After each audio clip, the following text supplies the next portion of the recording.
Hello, all you beautiful people, past, present, and yes, and for those in the future, welcome back to the .hack GU level 1 through 50 in the first area challenge. Hello, NeoJ. Hello, Vol. I hope you folks are having a fantastic day so far. I hope everything is going well. Thank you for joining me here tonight.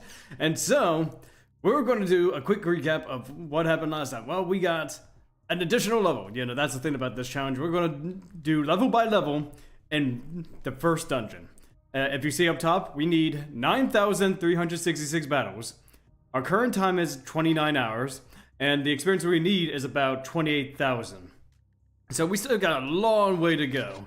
So I say let's go ahead and just get started. So I found out, not necessarily found out, but for the last couple of levels we've been doing, we have been doing this method where we're only going to be doing like half of the dungeon instead of doing the full dungeon.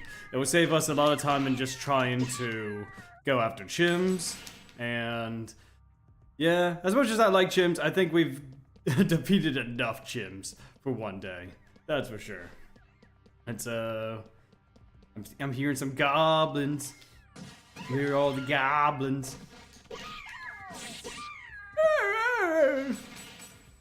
Da da da da da da da da da da da. Alright, come on. Don't run, don't run. I hope everyone is having a fantastic night, you know. Poke. We're going to be destroying the entire goblin population once more. Okay, for a moment I thought, my trap wasn't working. Okay. Okay. Here we go. Poke. Poke. Poke. Hey, a health drink. You know, it's always good to have a couple extra health drinks for when we want to do more trading. I think we have enough of the beginner's books, so I don't think we need to collect any more right now. I'm just trying to think, like, what do we want to use the books on eventually when we get to volume 2? Because we're not able to progress the game. Mostly because, like, the next area has a, I think it's like an Elder Tree boss. And the problem is, defeating an Elder Tree boss or any other monster gives us experience. And we cannot do that, you know, so we're kind of stuck right now. Another thing I liked about .hack GU is the level up system. I do too. I mean, it's pretty much the same as IMOC, but I think it's done a little bit better because there's no portals that randomly spawn enemies. The aggro level is not as horrendous as IMOC. Not to mention you do have. I don't remember if there were EXP boosting equipment in IMOC, but in this game, or I should say the trilogy, there are level up augments. You know, not level up augments, what I'm saying. Level up EXP augments. There we go. Give you a little bit extra experience. Now we did try to have those augments for this run, but we weren't gaining experience because it increases the final result by 10%, and 10% of one, it's rounded down to 0. Sad to say. So that kind of sucks, but you know what? It could be a lot worse, you know. I do miss the days where we didn't have experience, like high experience. Those were the days. Da da da da da da. I mean, both IMOC and GU have their ups and downs, but I would say that GU definitely has the upper hand in terms of the gameplay, you know, and the story. Though it can lean more towards like the anime tropes. It's still pretty fun. It's still a pretty fun game. I've never played the first Quadrilia .hack. The best way I could describe it, I mean, maybe it's not 100% accurate. But IMOC tries to emulate older MMOs where it's not like a skill-based, I say skill-based, but a combat where like you know, like in this game, like you have to get close to the enemy to attack, and if you are near enough to attack, you pretty much guarantee the hit. Where in IMOC, it is a literal die roll whether or not you hit. You could be close up to them and miss 90% of your hits early on. That's how that's how bad it could get for experience gain. And you know, not experience, like, we get it in terms of combat. The story is alright, you know. Whoa, hey Titan, how's it going? What does Claptrap do? Oh, and I'll put on a voice modulator, and then with my own, yeah, wild magic. Yeah, if you redeem the thing, then I will start to speak and sound like Claptrap, right down to the thing. Oh dear, yes. Oh dear, yeah. It's still a fun game, but it is very janky, especially if you want to use any sort of skill, because you have to go into the menu, like a couple menus, activate the skill, wait for the animation to finish, because once you're dedicated to the animation, that's it. You are open to attack, and then, you know, if you want to do it again, you have to open up the menu and then do it again, and then again. It's not like in this game where it's like a skill trigger. You can just press a button, there you go, you got it. But yeah, well, basically. Oh, you want me to hydrate? Oh, I thought you were going to have me do the Claptrap. There we go. All right, there we go. I got a drink right here. Oh, not yet. Okay, you're waiting to use the Claptrap redeem. I see. I mean, you should have plenty of points already. I mean, you've definitely been part of the streams for a while now.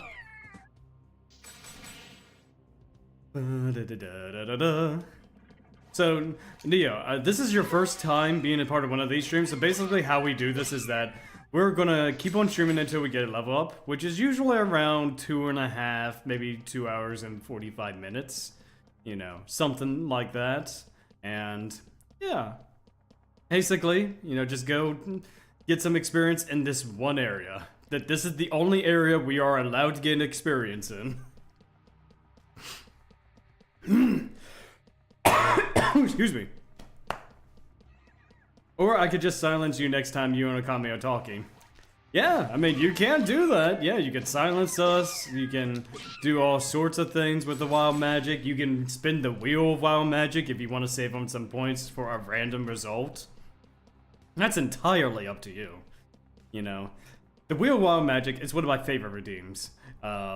I wish there was a way for me to do it for the YouTube side of things as well, but I guess for now it's Twitch exclusive, you know. So for your YouTuber people out there, you know, watching this on the YouTube space, you're gonna have to ask very nicely for someone to redeem. Okay, we got the Wheel of Wild Magic already. Let's go ahead and do that. Give me 1 second. Let me go ahead and pull up a couple of things. Streamlabs, while Streamlabs is loading, let's see, where's the wheel? Keycard redeems. Here we go, Wheel of Wild Magic. It is taking its good old time to load Streamlabs. Alright, let's see. I do not know why CloudBot was not activated. Activate CloudBot. Okay, so where's my widgets? There you go. Alright, Wheel of Wild Magic. Let's see what we get. Roll a d20. Okay, so, well, I'm gonna roll a d20 on screen. This will determine whether or not things will go expertly for you the next, you know, day or so, or maybe horribly wrong. We shall see. Let's see, where's that d20? Is it this one? No, that's a d4. Is this the d20? No, that's plenty of d... Okay, I might have to change something. So we got not one d4, but one d20. Alright. For my D&D game, yeah. Yes, this will determine whether or not your D&D game goes successfully in-game. So let's see. 17! Oh, right. So you're going to have not the best time, but it's going to be a really good session. It is going to be an amazing session for you. Congratulations. Isn't that just wonderful?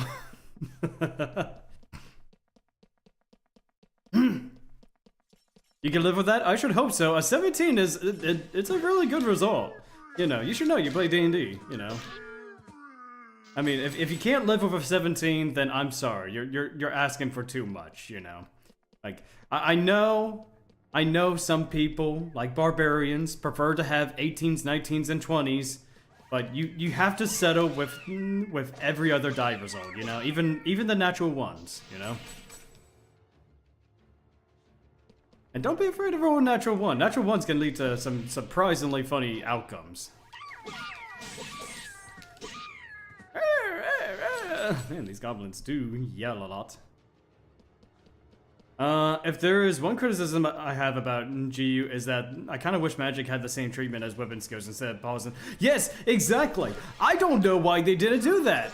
I mean, just look, Haseo is capable of learning magic. Maybe not like some of the best magic by the time the trilogy is done, but it kind of gives you to wonder: are the magic casters like in universe? Obviously, mechanics-wise, they're going to cast it either way. But are the other players who are magic casters just going in the menu and clicking the spell, or do they have access to putting their spells on the skill trigger and we don't? I don't get it. I think it was a design flaw, like an unintentional design flaw. You know? Because magic, yes, Haseo is not going to do the best in terms of magic. But if you build him up properly, you give him like the magic up books, he will do decent damage. And will give him some extra range up until you get the dual guns, you know? So it is kind of a missed opportunity. If for whatever reason they do decide to remake this game, you need to make it so that way you can put spells on skill triggers. It's understandable if you use an attack item, but a magic spell? Come on. Yeah, I know, right? It's just like, look, items, I totally get, you know. Like, you want to use an item, you have to go into the menus. Meant to say skills. Oh, well, yeah, well, potato over tomato, you know. I understood what you meant, though. Like, what if I want to use La Ref? Well, I don't even know if Haseo can learn La Ref. But imagine if Haseo was trying to learn Ref, and he wants to quickly heal up someone, you know, before going in and attack of his own. Instead of just going in the menu and then just clicking on the spell like you did in the quadruity, just be like, okay, R1, Ref, there we go. You know, you're healed, Gaspard or Adelaide, you know, just a quick heal, you know? I know. Maybe there might be some modders out there who are passionate about modding for .hackgu. Maybe we can ask them to, hey, is it possible to do this thing? You know? Yeah, just imagine Rangeki heal. Oh, that would be funny. Like if some... Ooh, that actually sounds like a very fun idea that I wish they did. So imagine if one of your party members got hit so much that they're capable of getting a Rangeki against them. What if you end up using a healing spell on them and then the Rangeki triggers, increasing the effects of the healing spell? Food for thought. So, Bandai, you know, hear me out. You know, Bandai, CyberConnect. If you ever do make a sequel or something involving this particular version of the world, yeah, you gotta put that in the system. I think it's a good idea. I think it's an amazing idea. Like critical heals, heck yeah. So what's the plot in the D&D game? I don't know. Vol, what's the plot in your D&D game? As for me, I've got plenty of D&D games. I've got the college campaign that I'm streaming every other Saturday. You know, we're not going to be doing the session next week, as some of our players are going to be a bit busy. But the week after. But that is, you know, Dawnbound. You know, I do have a D&D game I'm playing through there. I've got a college campaign that I'm playing through as a DM. I've got another game that I'm actually a player. Hey, I'm no longer a forever DM. Let's see, one of my characters that I'm playing as. My character's name is Polydoma, a humble farmer, but you could call me Palmer. You know, he is a total grave cleric. You know, he definitely likes he likes grapes. You know, all the good stuff. If you're injured, I'll be sure to heal you. And yeah.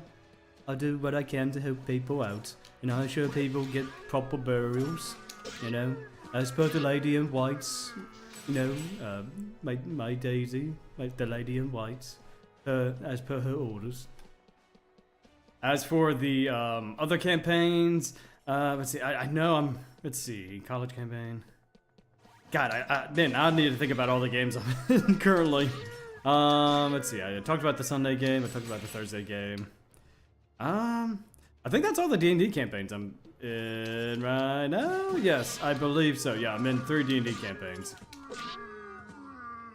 That's a pretty cool idea because Rengeki is built around boosting skills and reward you for saving your SP, so it wouldn't be far off. See, you get it. Yeah, I think it would be an awesome idea. And also, think of it this way, perhaps the other way around. Like, what if, you know, an enemy is, you know, able to be countered with a Rengeki. Imagine a Rengeki Dekorv.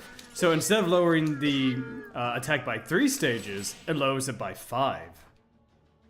You know, critical debuffs, you know, or perhaps maybe a stronger poison, a stronger curse, a stronger paralyze or something. I don't know, a longer duration for charm or whatnot.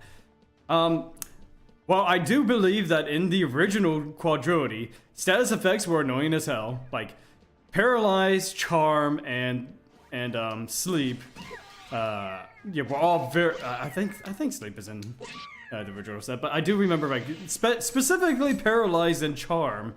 No, paralyze, charm, and confuse were all just horrible status effects in the original Quadrilogy. If you had one of those conditions, you could just say goodbye to one of your party members or even yourself because they will attack you, and like you would have to waste resources getting yourself up or getting them up, and if you get PK, then that's it. Like. Your party members are dumb. Like, they will not revive you unless you say. It's just kind of like... Excuse me. Why is it every time I stream, you know, I end up having some kind of cough, you know? Wow! Goblin. So we good? I would say we're good. I'm good. Are you good? I hope you're good, Titan. I hope you indeed are good.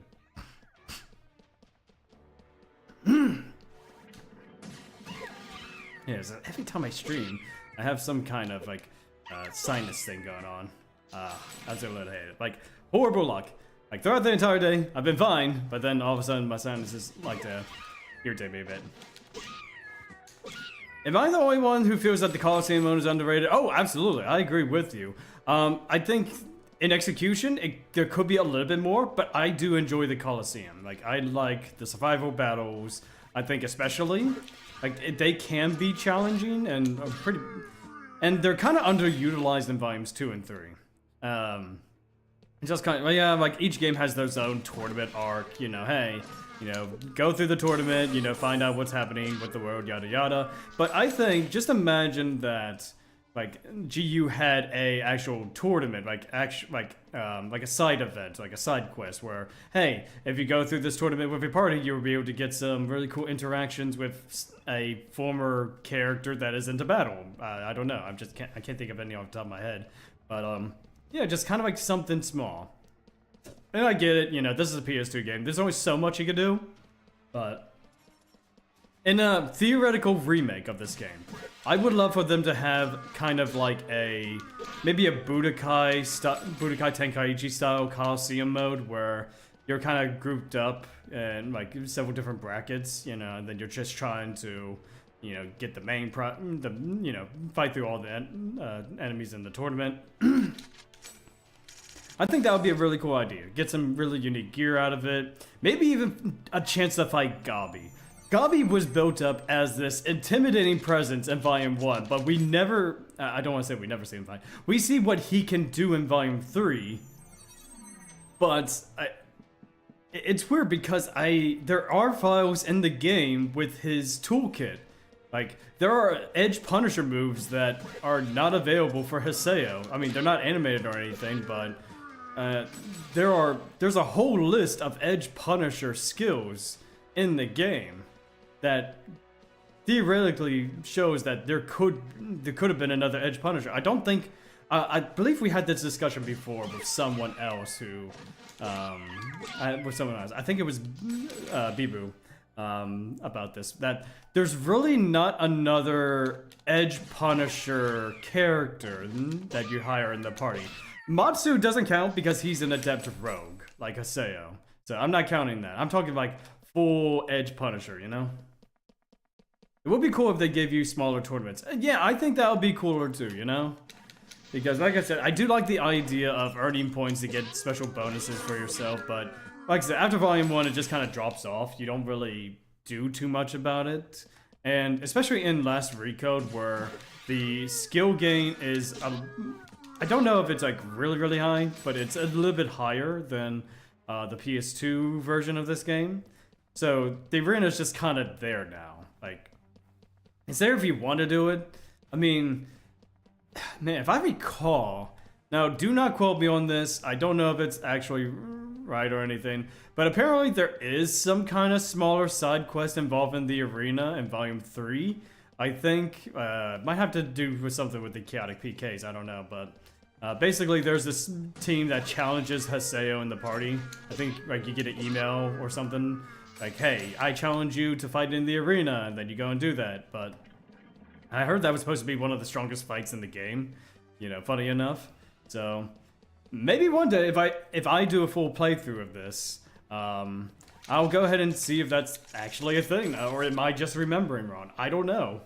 But I mean, there's just so much about this game that I like and I want to see improved. I think another thing that is underutilized in this game is elements. Because elements in the previous game were very important. Not only do like elements play a big factor, as if you cast, say, a light spell against a dark enemy, there's a chance that the damage would double for that spell. Whereas in this game, it just adds maybe 10% of the damage you deal. Like, and that's not even like a guaranteed 10. That's like every other hit, you get an additional 10% of that element damage, you know? I mean, I believe it's better for spellcasters, but you really don't notice too much of a difference because NPC party members, they're fine. You know, they do their job well. I think another cool thing they could add to the Coliseum that give you way more powerful weapons for your party members. I agree. Like, you maybe not ones that would replace your current weapons or even just like busted weapons, but just like something to collect, you know? Maybe with a unique effect, you know, like say twin blades, maybe perhaps your speed increases by 10, or I don't know, like maybe flexible casting for Harvest Clerics. You'll be able to save on resources. I don't know. But yeah, I agree with you. Like, there should have been unique weapons to give in the arena, you know? That's what I would have loved to see. I was actually thinking. Well, I was going to say I was going to put the .hack PS2 game for Free Stream Friday, but the next 2 Free Stream Fridays are going to be redeeming the other 2 games that were tied. So, I don't know. Like, maybe one day if there's a free day I have, you know, from streaming, then I'll probably end up streaming .hackGU PS2, you know, because I do have those as well. I say that because most of the rewards in the Coliseum made only boosted sales, boosted sale, and nobody else. Hang on. I gotta reread that. I say that because most of the rewards in the Coliseum mode only boosted sale, and no one else, in my opinion, was a missed opportunity. Yeah, it is, like, a lot of things in the arena is a missed opportunity. I agree with you 100%, Jay. I'm just thinking, maybe we can give like a certain accessory that is only available in the arena. Just give an incentive, you know, even if it's just like a weak accessory. Being like, hey, you know, it doesn't do much, but hey, you get the Emperor's Crown or something like that.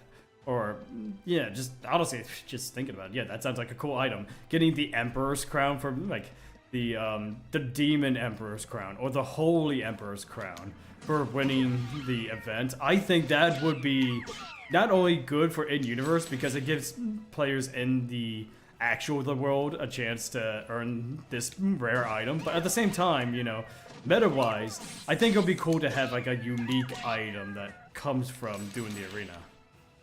You meant to say Haseo? Yeah, I get what you mean though. Yeah, I understood what you meant. Let's see, what else about this game that they could be improved on? Well, I would say in terms of this game, look, I know it doesn't seem like it right now because I'm doing a challenge, but this game, this version of .hack.GU gives way too much experience.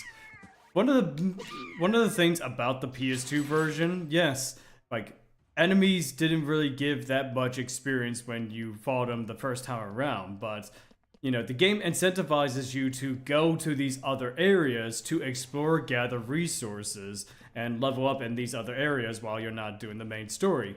Now, you do that less and less. Like, I'm not saying that you never do that, but I think with the amount of experience you gain over the course of the game, you only maybe need to do that once per, maybe once per, I don't know, like once per half a game. I don't know how else to explain it, you know?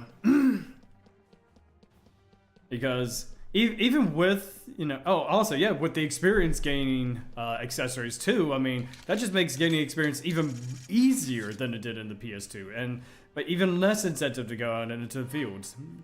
Because the only reason now anyone ever goes to the fields outside of story is because of the doppelganger and like those special weapons. But other than that, there's really not much of an incentive to go to these other areas, you know, unless you really didn't do any battling as you progress the story, which I highly doubt it. It would also be cool if the crowns had more skill slots than any other equipment. I agree with that as well, but at the same time, I think like they would need to design an entirely new sub mechanic for that specific item. So I think that probably would have been a little bit trickier. Or perhaps even, or perhaps just have it be like 3 sub slots to unlock with. You know, like the Demon Palace, you know, has 3 sub slots. Imagine like you just started Imagine you just started playing .hack.GU. And you are trying to get the best equipment. You go through the Demon Palace tournament in a side event, you get the Demon Emperor's crown, and it already has 3 sub slots. I think that will really be amazing, because the most you could get from equipment in this part of the game is 2 slots. Getting a 3 slot thing would be huge for any character. And honestly, would incentivize, it would really incentivize going through the tournament to get it.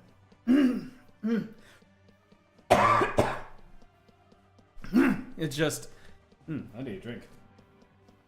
I need a drink.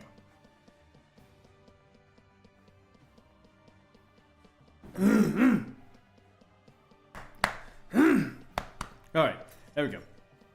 So, yeah, I think that there would need to be more incentives for the arena, because as it is in this version, there's nothing there. And Bandai and CyberConnect haven't updated this game since it was released in 2017. Technically 2022 as well for the Switch version, but that's a Switch port, you know. I don't see them updating either version of this game, you know. Although I could be wrong, you know. I mean, CyberConnect has been putting out a lot of promotional thing in celebration of .hack Link's 15th anniversary. Which, I'm honestly surprised that Link doesn't have a port. I know there's probably some things that they would need to change to have it be released here in, like, the Western countries. But at the same time, if GU managed to get a HD port, I don't really see why they couldn't do so with .hack Link. Especially since this is the 15th anniversary, you know? Like, let's see. I'm trying to think. Let's see. Yeah, GU's 15th anniversary was this game, you know, like this version of the game released. I hope we hear more .hack this year, because CyberConnect's 30th anniversary is next year. And if you really want to push all your major franchises that, you know, people love, like, we really need to show some dot hack support, you know? We really need more dot hack love, you know? And I see that, yeah, because there's new art being done of pretty much the entire GU cast, or not just GU, what I'm saying, the entire dot hack cast. Like, some of the artwork from some of the people in celebration of, you know, Link's 15th anniversary are just so amazing. Now I definitely feel like I do. What is dot hack Link? Oh, hey, I don't blame you for not knowing what dot hack Link is. So, dot hack Link is a continuation of the dot hack story set in the year 2020 with the protagonist Tokyo. Tokyo gets sucked into the world RX by, I believe her name is Saika. Forgive me for mispronouncing names because I've only played it a few times, but basically he is forced into the world and he's essentially told that he needs to go through the I don't know how else to explain it. Go through the various eras of dot hack to collect various cores to stop another shady group from essentially doing some shady stuff. I don't know what I can tell you without spoiling, but it was released for the PSP. I think in 2012. It never released in the States. It was a Japan exclusive game. And like the only reason why I have played it is because there's actually is an English patch of it by Kaze Trigger and his team. You know, that if you buy a copy of Dot Hack Link, you know, get it, you know, shipped and, you know, everything, dump your game onto, you know, your whatever, you know, just dump the game, get it translated, and you can play it in English, you know? The story oddly reminds me of Xenoverse. In a manner speaking, yes, but I would say unlike Xenoverse, like, Tokyo is his own character, it's not a creator character.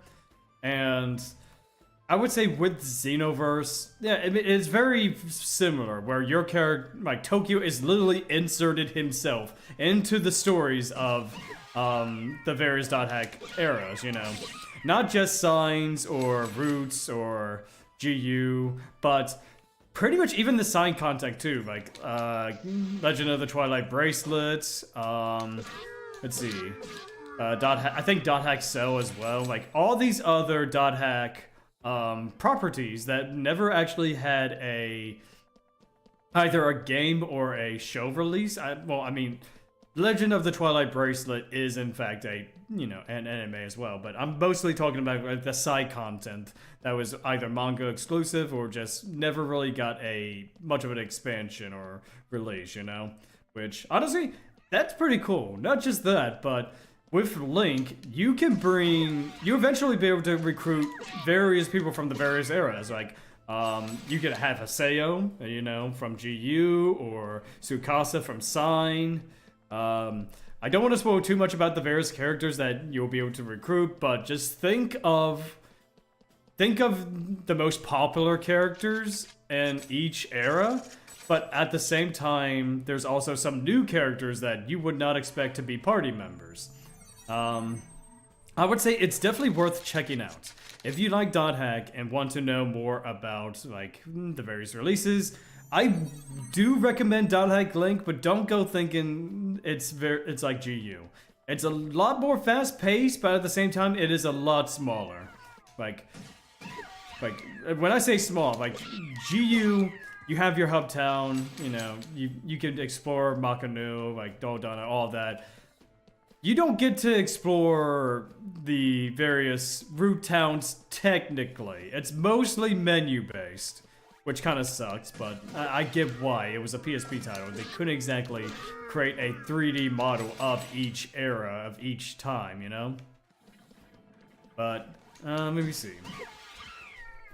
Yeah, and even the field areas are only maybe 3, 4, sometimes 5 rooms. Like actual like sections of the area, just like 4 or 5 sections of an area, and that's it, you know. And like the main gimmick of Link is, I am not exaggerating when I say this, Badminton. So, I don't know who all knows about badminton, but badminton is that game where you kind of like take just kind of like a sphere with a tail. You kind of like toss it back and you kind of hit it back and forth, kind of like tennis, but instead of just trying to, you know, smack it into the opponent's court, you just gotta hit it over, and then like each side hits back and forth until one of them misses. That's pretty much like you end up breaking the enemy, you send them flying, and then you literally go back and forth, like hitting the enemy towards your other party members to do like this big attack. And then once you do that enough times, you'll be able to do what is called a cross rengeki, which is a special animation attack that plays, you know, depending on which character you have. Like if you have, say, like Tsukasa, that's the one thing I remember. Yeah, Tsukasa. Say you have Tsukasa in the party and you get a cross rengeki. Tokyo will be fighting the enemy in this animation. You know, he complains about, you know, Tsukasa not helping out. Tsukasa helps out, but then Tokyo gets blown away from the impact of Tsukasa's, I think it's called a Guardian, or something. I think that's what it's called. But it's just special animation that plays to deal bonus damage, you know? Sometimes even giving you things like better virus scores. I would say it is definitely a fun time. But don't go into it thinking that it's going to be the same as GU, either in the gameplay or the writing. I feel like my brain is frying, not your fault. Oh, I sure hope it's not my fault. Yeah, it is. It's hard to explain because it is a game that not many people have experienced within the community. Well, I mean, perhaps some people in the community have experience. Because it was Japan only, not many .hack fans in the West have got a chance to actually play it. And that's why I'm hoping that they announce like a port of .hack Link. It is a PSP title, and we've seen prior from other companies that porting PSP titles are possible. I mean, just take a look at Final Fantasy Type 0, or, you know, Kingdom Hearts Birth by Sleep. It is very much possible to port these older portable titles to newer consoles, so I'm hoping that at some point, either Bandai or CyberConnect announces a Link bundle, like a .hack Link bundle that has .hack Link, maybe some of the OVAs, perhaps even, I'm trying to think, some of the OVAs, maybe .hack Versus. Oh yeah, Jay, I don't know if you noticed, but .hack also has a fighting game called .hack Versus. It was released with I think an OVA. It might be on the same disc, but it was a PS3 title where, as the name implies, you are fighting other .hack characters from other franchises in a sort of 3D battler, kind of similar to, oddly enough, Jump Force, if I have to make a comparison to anything. Because looking at .hack Versus, it looks a lot like Jump Force. You know, that anime fighter that wasn't very good. Yeah, it's just kind of like, and that looked great. Honestly, the animations for that game just look so good, and just seeing everything in a 3D space, like a modern 3D space, you know, like a PS3 graphics and everything. It looks so good. I have not played it because I don't have a PS3, and even if I did, it would be kind of hard for me to actually stream it because I don't have a capture card. But yeah, it is just one of those things that, you know, like, there's so many .hack things out there that not many people actually have access to, which, if there were ever a time for Bandai and CyberConnect to release something, it would be either this year or next year.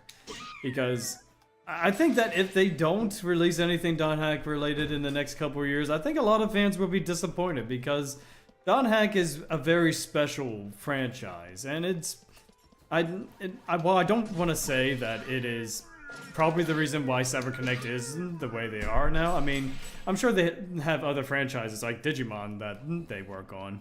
I think they work on Digimon.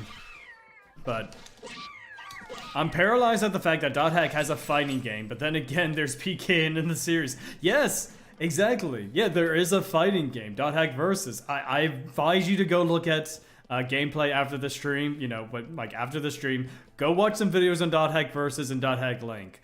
You're gonna be surprised at what you find. You know, and that's the thing. Not many people know that these things exist. I mean, you're a good example of that. Like you like .hack, but never heard of these properties. That just goes to show that there is something that, like, people do need to at least see these things for what they are, you know?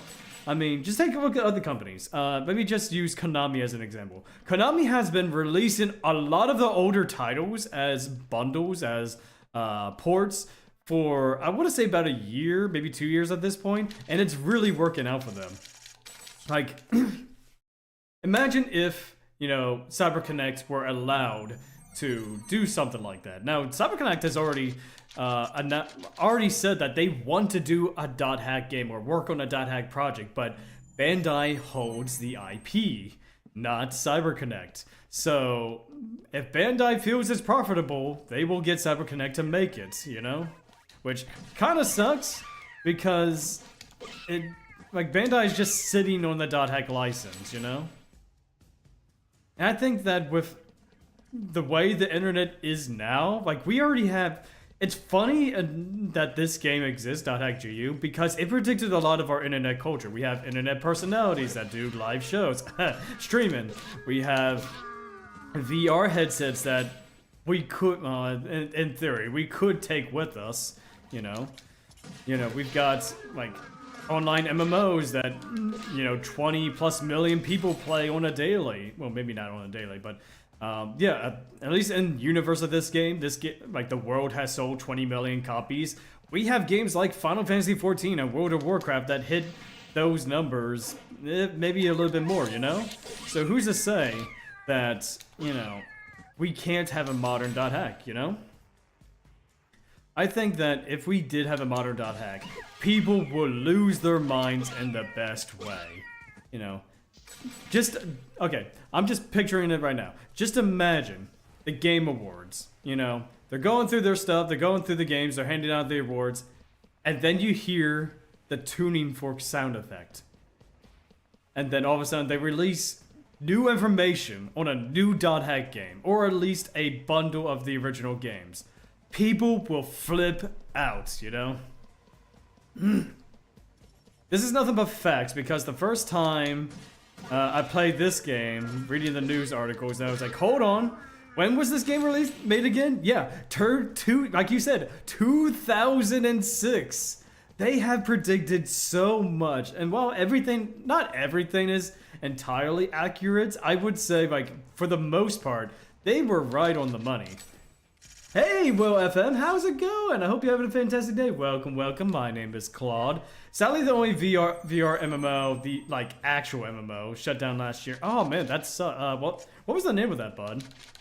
Because, honestly, I think, like, see, yeah, Will, you're giving me some ideas. Imagine that in a theoretical world, you know, that .hack is getting a new game. But it has VR support, like Oculus, PlayStation, whatever the case may be. I think that would be awesome, you know? Being able to go through the world in VR, I think that would be so much fun. Like, maybe go through the world R3. I think that's what the name of the Beyond the World setting. But yes, that's kind of what I'm thinking of. So... I would lose my shit if they made a true .hack VR MMO. I know, right? So this is what I've been, you know, telling people for, I guess, the last couple of years that I've been part of the .hack community. Now, I get it, you know, we want people to have an offline MMO, and it's kind of like been a tradition of the series. But just imagine, Will, just imagine this real quick. There's a new .hack game. You have to go through the story mode first. You enjoy the story mode. You know, you like playing through the world. Well, then you see a notification pop up. You have unlocked Secondary Fragment, a MMO version of the world that you were just playing in with your own creator character. And then that is when the VR aspects come in, you know? the VR MMO I was talking about was Zenith Nexus. That sounds familiar. I don't know where I would have heard it from, but yeah, that sounds familiar. Oh man, it's a shame that that shut down. Excuse me. But yeah, just imagine, like, as an unlockable mode, you end up being able to play through the world in VR with your own creator character in a secondary fragment mode, you know. Also, DOJ, that's another game that you probably never heard of, .hack Fragment. It was a MMO version of the original The World. Now, when I say MMO, it was a light MMO for the PS2. But it pretty much took the quadrility, gave it a few quality of life improvements, like being able to set things on a skill trigger, as well as, you know, it being in real time, you know, you don't have to worry about menus too much. And you could create your own character within the world, you know? That was awesome. I played through Fragment. It is pretty fun to go through. Hello, people. How's it going? Welcome, welcome, my friend. I tend to be a giant VR nerd as it comes to, as it comes to MMOs. I have never found a game that I cannot read. Reading is hard. Spawn a gym. Oh right, let's spawn a gym. I guess I'll take this time to read properly. I tend to be a giant VR nerd, and as it comes to MMOs, I have never found a game that does what .hack does. Exactly. Like, there's something special about the world. You know, I love Fragment, got a private server for some time. See, you know, that is awesome. See, NeoJ, if you are able to, if you're able to, like, get it buy a copy of .hack Fragment and get it translated, I think you'll have a fun time with that. You know, if you wanted to experience a little bit of what the original games were, that's what it is. What level are we? We are level 22 right now. We are level 22 going on 23. So much plot. In a manner of speaking, yes, there is a little bit of plot in, where's my chims? Oh, there it is. Let's see, random chim. What's chim? What are we gonna do? Woo! Yes, we are level 22. Let's see, where... See, there we go. We got ourselves a gold... Hey, you got a gold chim! Woo! Almost halfway. Yes, almost halfway. I am really surprised. I am really amazed. Oh my goodness. Oh. Okay. Nope, don't want to do that. Okay. Anyway. Sorry, I have to go through a couple more things. The lore is great. The lore is great. I do love the .hack lore. I've even made some lore videos on my YouTube channel. Basically .hack Terminus. Funny enough, I made .hack Terminus the lore videos when I didn't realize there was an actual .hack Terminus. Imagine finding a lore world that no one has found through the word system. Honestly, there is about, I want to say like 43,000 combinations in the quadrility of the world. Imagine, excuse me, and imagine if you're able to find something as well. It would definitely be hilarious if they made a special hit gift just for that game. I know, right? That would be so sick. The more you talk about .hack, the more I feel bad for CyberConnect. Yes. Man, I feel bad for them because they really want to make a .hack game. Like, they know. They've even been putting .hack references into their newer games. I think Fuga. I don't know if it was you, Bibu, that would talk about Fuga. But I know like a couple of you have been talking about that series and how there's so many .hack references. Also, I hope everyone is doing well. Yes, I hope you are doing well as well, Bibu. I'm glad to have you here today. CyberConnect, yeah, they tried. The best thing they could say is, hey, bug Bandai Namco. You know, just show them how much you love the game, fan art, you know, just... I'm not saying this verbatim, but I'm just saying, hey, go bug Bandai. They own the property.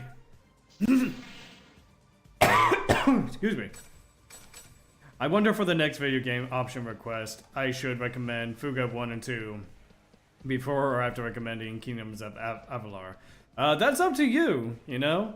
Now granted, if, you know, in terms of Fuga, it will have to be one or the other, not both, because the redemption is only for one game. But, you know, if it's a bundle or something, then yeah, I'll go ahead and buy both, you know? But yeah, that's entirely up to you, Titan. You know, if you get enough points, you know, go ahead and, redeem that like we did before, and then hey, at some point we'll play them, and they're going to be on my hard drive for a long time, so I might put them back on a free stream Friday, depending on how everyone, depending on what everyone thinks. I will say I am not a fan of how they did GU episode 4, but that's because I grinded out everything to 100% and had it all stripped away. I agree with you 100%. Like, episode 4, it was fine. I mean, it's good for a first-time playthrough, but you can obviously tell that it was just an extra thing they wanted to add for the release of Last Recode. It does do a lot of contradicting with some of the characters, the lore behind the stuff, and even like the character motivations from the end of Redemption, you know? And you can also tell that some of the voice actors have definitely aged and can't do the voices anymore, you know? Like Liam O'Brien, you know, Entrance. You can hear him try to sound like Entrance, but his voice has got changed so much. Like he can't do the Entrance voice anymore. It was to try to tie up loose ends. Yeah, oh yeah, I do agree with you. Yes, that is 100%. Yeah, it is to tie up loose ends. It was just too short. Like, perhaps if Bandai gave CyberConnect a little bit more time. Now, I heard that, like, Last Recode, like, the entire development of Last Recode, they only had 6 months. Honestly, I am impressed that they managed to get a part 4 out in 6 months' time. But that is not a lot of time to develop, to fix up the game and its issues. And it's just kind of like, it is very sad, you know? That's such a shame because .hack is one of the more unique RPGs I've played in a while. I agree with you. Now, are the games perfect? No. I think the original IMOC definitely had its problems, especially during the last half of that series. And GU, I think there is a couple bits and pieces that I would change, but otherwise, it is a very good series to play through. But it's just kind of like these are special games. I think, like, we are in an era where everything gets ported, everything gets remade, everything just gets a little bit of a touch-up and remembered. Why not .hack? I think .hack is one of those franchises that just gets completely ignored. Compared to other JRPGs where you find some reincarnation of darkness of fighting an evil god. Funny you say that because you technically do that in this game too, though it is more of a digital entity and not a dark god. Oh hey, you know, you fight this, hey, Sarah Nunos, you know, hey, you gotta fight the Lord of the Dead, but... I know what you, I know what you mean though. Yeah, Kubiya counts as both. Yeah, you're right. Kubiya does count as both. You know, but yeah, I know what you're trying to say, DOJ. I mean, I think because the .hack series are more character focused rather than an overall story focus. I don't know if I'm saying that right. .hack is great because it focuses more on its characters than most gaming series do. At least at that time, you know? At least at this time. Let's see. Anyone studied Olympian, legends and myths? Yeah, I mean, I know a little bit of Greek and Greek mythology and whatnot. Because if so, Kubiya is basically Cyber Typhoon. Oh, I don't know about that. Honestly, I would love a .hack IMOC remake with more modern combat. I agree with you. You know, I 100% will. .hack IMOC desperately needs a remake. I mean, there's no way they're not going to be able to port the original series. You know, but let's be real. IMOC is so old at this point. CyberConnect does not have the source code for the original sets of games, and it was the miracle that they even had GU. You know. So just imagine that they remake the game for the ground up, you know, give some good quality of life improvements, maybe even use Fragment as a base for this potential remake, you know? I think that would just be awesome. I think that would just be so cool, you know?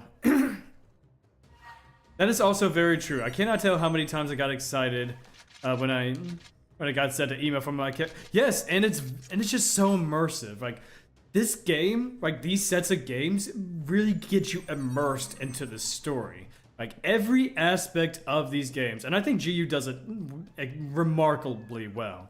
Like from the interface, the emails, the boards, there is so much optional things that you can read. You can even go into the official websites of the world and read the various lore aspects of the environments that you're exploring. I think that little extra detail, they didn't need to go that far, but they did. And I think that's what makes the .hack series great, because they go the extra mile to flesh out the world and its characters. No pun intended. You know, no puns whatsoever. Though it was punny. I think, yeah, like, and to continue on very quick before we go on an ad break, with your comment, Will, iMock really does need a remake, and a lot of people that I've spoken to really want a remake to happen. And if there was any opportunity to do so, then it has to be during CyberConnect's 30th anniversary. If there were any moment to release anything in celebration of the company, it would be for Bandai's 30th.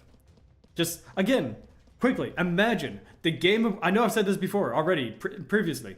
Imagine the Game Awards or the Gold Joystick Awards, whatever. But they release a trailer for .hack during those events. People would just go crazy for it, you know? And so I'm going to leave you guys with that thought for a little bit. So we're going to go ahead and take a break. Go ahead and get yourself a snack and a little bit of drink, and we'll be right back after these messages.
And we are, in fact, back. We are back. We are back with this. Alright, let me go ahead and catch up on some messages before. Let's see here. I know I'm missing the... Cool. Another thing that's crazy, I went to CyberConnect 2's website. They were celebrating character's birthday, like Adelaide's. Yes, I do remember seeing that. Let's see. Yeah, if you would like, I would, and link as long as, I'm okay with it, and it's going to be in Japanese. Yeah, go ahead and post the link in our Discord. I do have a .hack session. I do have a .hack session. Go ahead and post the link right there, you know, so that way everyone can see for later.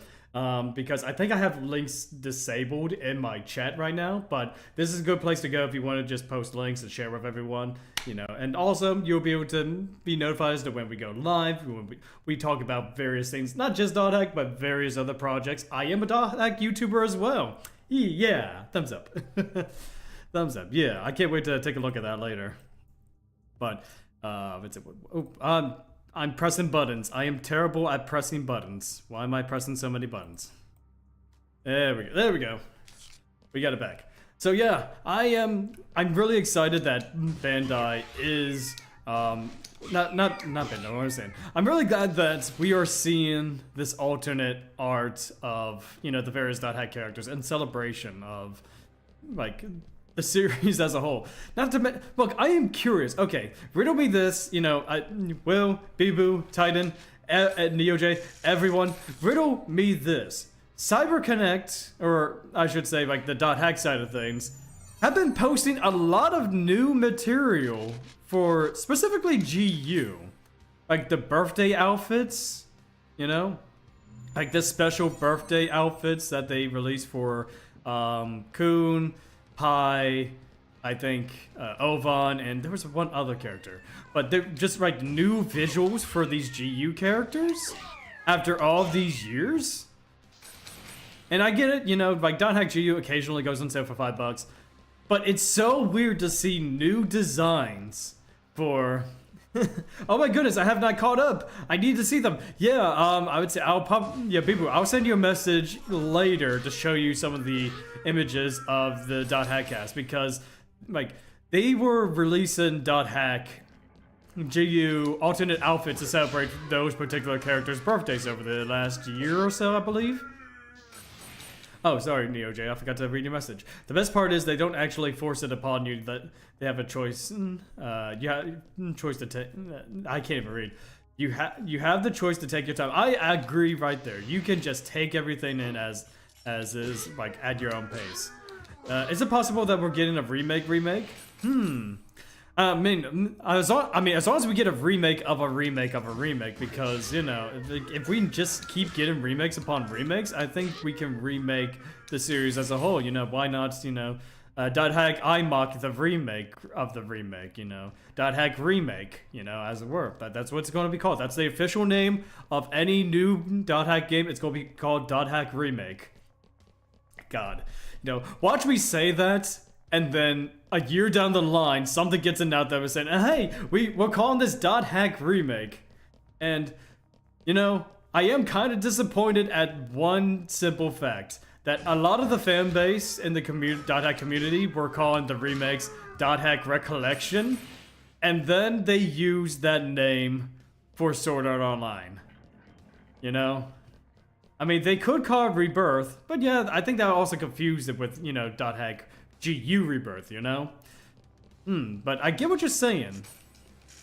That's just wrong. Oh, what's wrong? What did I say? What did I say wrong, Titan? Or are you saying that it's wrong that, the last oh, really? Wait a minute, I was wrong about that? So they did not use Last Recollection for the, Sword Art Online games? I thought they did. Oh, that should not have happened. Oh, so that's what you're trying to say. Yeah, that should not have happened. Look, there's already a lot of animosity between the two franchises. I mean, even though the creators have tried to squash the squabble, there are still people out there that just, like, butt heads over this. Even I've made a video trying to you know, just take a look at sword art and just kind of, you know, quell some things. You know, I even have a little bit of appreciation for sword art because Dot Hack, you know, did what they did, and sword art tried to add upon it. You know, all about the ideas. You know, Corporal BS never helped. Yeah, that's true. They never helped. You know. But yeah, enough, I enjoy Sword Art Online and Dot Hack. No, that's not weird, you know? Hey, if you like both series, that is awesome, my dude. You have more to enjoy, you know? And I am so happy that you enjoy both series. I don't like Sword Art, mostly because of my, like, feeling towards, you know, Dot Hack, but there's other reasons why I don't like Sword Art. Mostly because the first couple of seasons were just pretty bad. I stopped after the second season over some very I'm not gonna go into detail about that, but some very inappropriate things that go on towards the end of the second season. That's all I'm gonna say. And I just had to stop watching Sword Art from there. I heard it gets better in seasons 3 and after, but boy did that just kind of stopped me from, you know, watching it. I may not like Sword Art Online's main story, but Gun Gale is the shit. Yeah, see? That's what I mean, yeah. So Gun Gale is, like, season 3, I believe? So yeah, that's what I mean. I heard, Haseo World is an underrated gem. See, that's also what I mean. Yeah, it gets better. You know, like, Sword Art eventually does get better, and, like, it's honestly right. It's awesome that they end up pulling through with underrated gems, you know? I just saw the birthday arts. Ah, that's good. I'm glad you did. Yeah, new material. Alternative Gun Gale Online is powerful enough most fans and non-fans, so I would recommend that series. Oh yeah, I've heard, like, even when I talked to Tara about this series, like, he would recommend starting at season 3, you know? Season 3 and after. Link the birthday cards in the Discord. Oh yeah, so Bibu, if you're already looking at them right now, go ahead and put them in the Discord, under the Dot Hack section. I'm sure we would love to see it, you know? We would all love to see the birthday stuff. Yes, and this is official material too. Which kind of gives me questioning, is something going to happen with Dot Hack? Look, I feel like Bandai and CyberConnect have been teasing the Dot Hack fans for years with a potential remake or a new edition. I'm sorry, I'm just getting that feeling. Does anyone else feel that way too? I don't have the links to where the official art is, but I just searched them up and yeah, see they can. Yeah, yeah, it's just like so awesome, you know? Excuse me. But does anyone else feel like Bandai and CyberConnect are sort of teasing us with, like, these Dot Hack references, you know? I did think Adelie is in the Discord. Oh yeah, that's right. Yeah, Will did say that he was going to put like that link into the Discord with. You hope so? I hope so too, because I'm getting this feeling. Okay, you know, I don't want to toot my own horn. Like, a lot of people are responsible for making this series somewhat relevant again. But when I first started doing Dot Hack content, it was considered a dead series. You know, the subreddit had about 6,000 members, and, you know, the only major Dot Hack YouTuber was Dot Hack Network. And I will go on to say, Dot Hack Network, great guy. He makes some fantastic content if you like seeing behind the scenes stuff, like the character models and the various history of Dot Hack. I highly recommend his channel.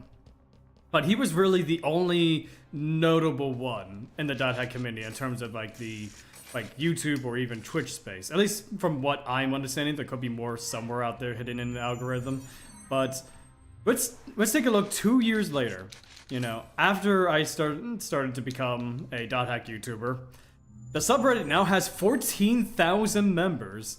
We've had major YouTubers cover the games, and, you know, like major YouTubers getting like hundreds of thousands talking about the games.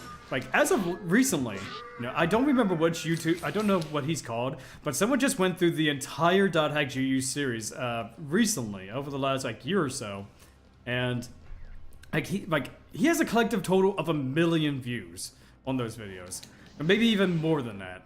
So that just goes to show you that Dot Hack has gotten more recognition in the last couple years, you know, and that's thanks to everyone who is keeping this series alive, you know?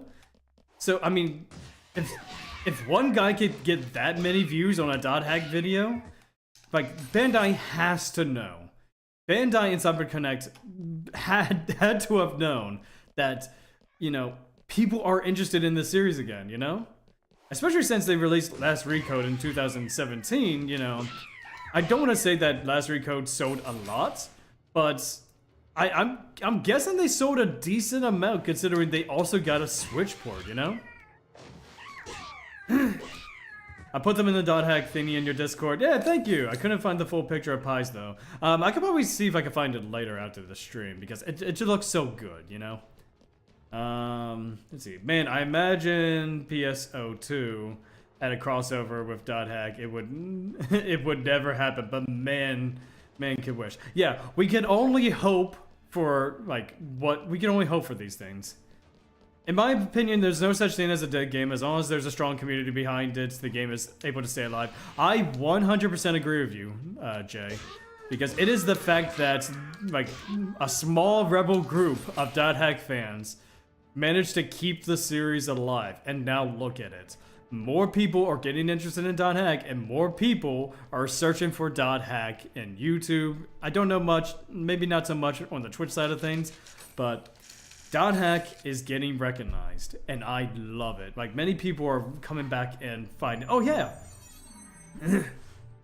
Sega and Bandai refuse to work together. Yeah, don't they have like some kind of like history that they just never got over? I could be wrong, but I mean, if you say that they refuse to work together, like something must have happened before. Like maybe a bad deal, a bad game series, something. Bandai, yeah, Bandai.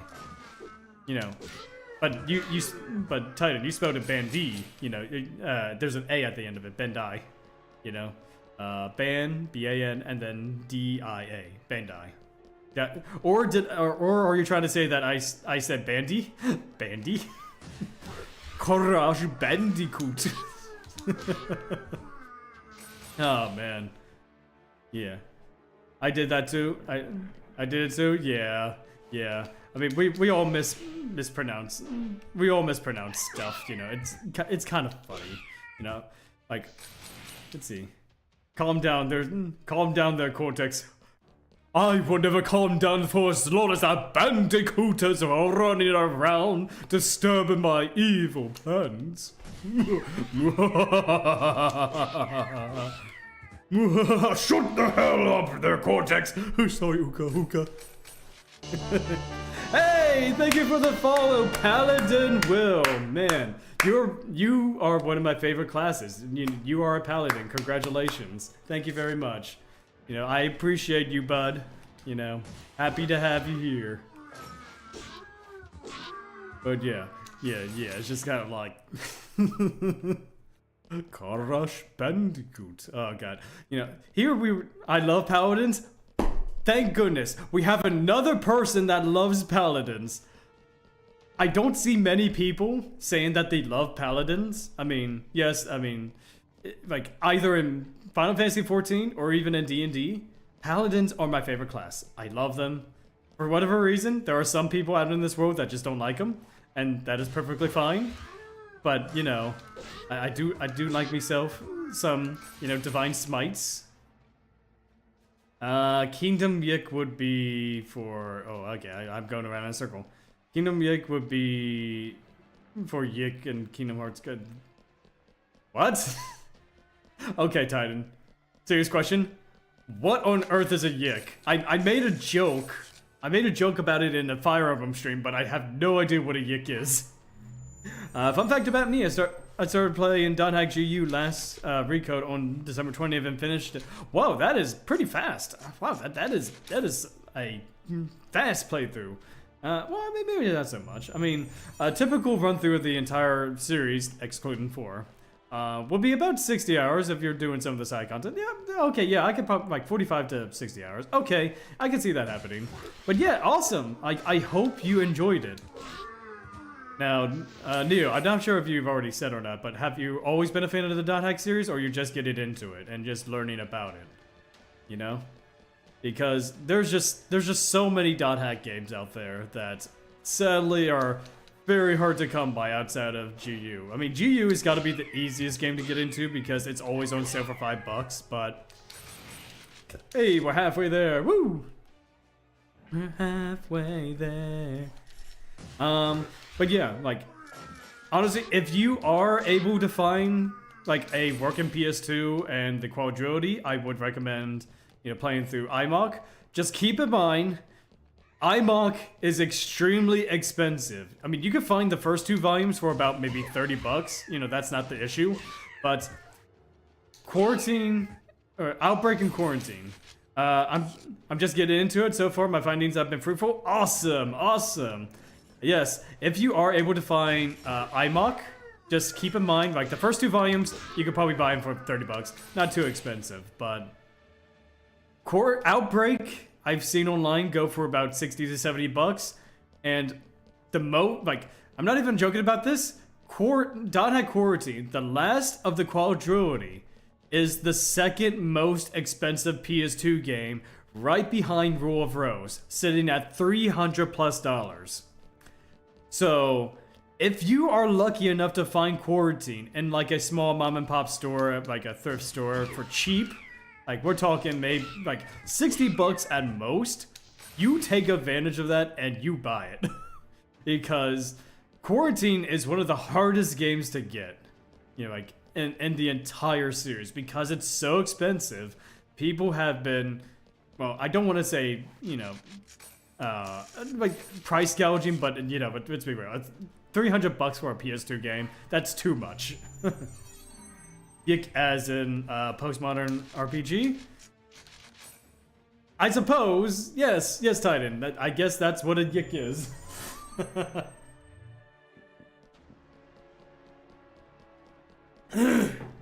Excuse me.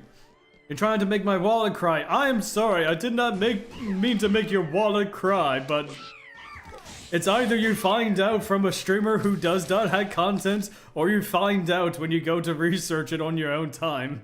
Because, oh boy, like, you're looking at a good...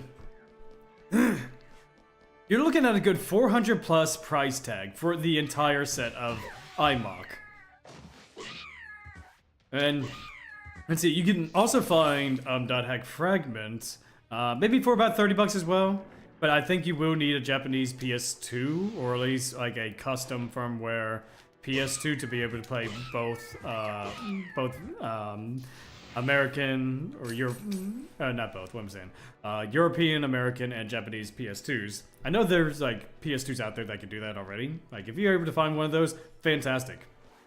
But I would say if you want to like see what iMock is like gameplay wise, in a very loose sense, I would say try looking for dot hack Fragment first, because that way you can see how the gameplay works. You know, you can see how some of the classes interact with each other.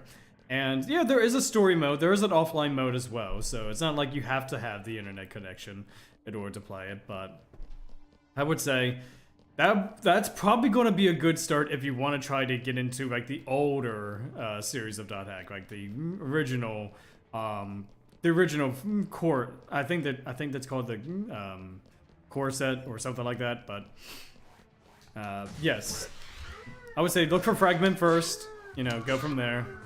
I don't know if I should be very happy or very sad that you guys go through this every day. That's not an insult. Oh no, believe me, I wasn't going to take it as an insult to begin with. I am very grateful that, you know, dot hack exists, because honestly, I would not have a channel at all if dot hack didn't exist. But at the same time, dot hack is probably one of the more neglected series. Now, there's probably other series out there that have been lost to time that not many people remember.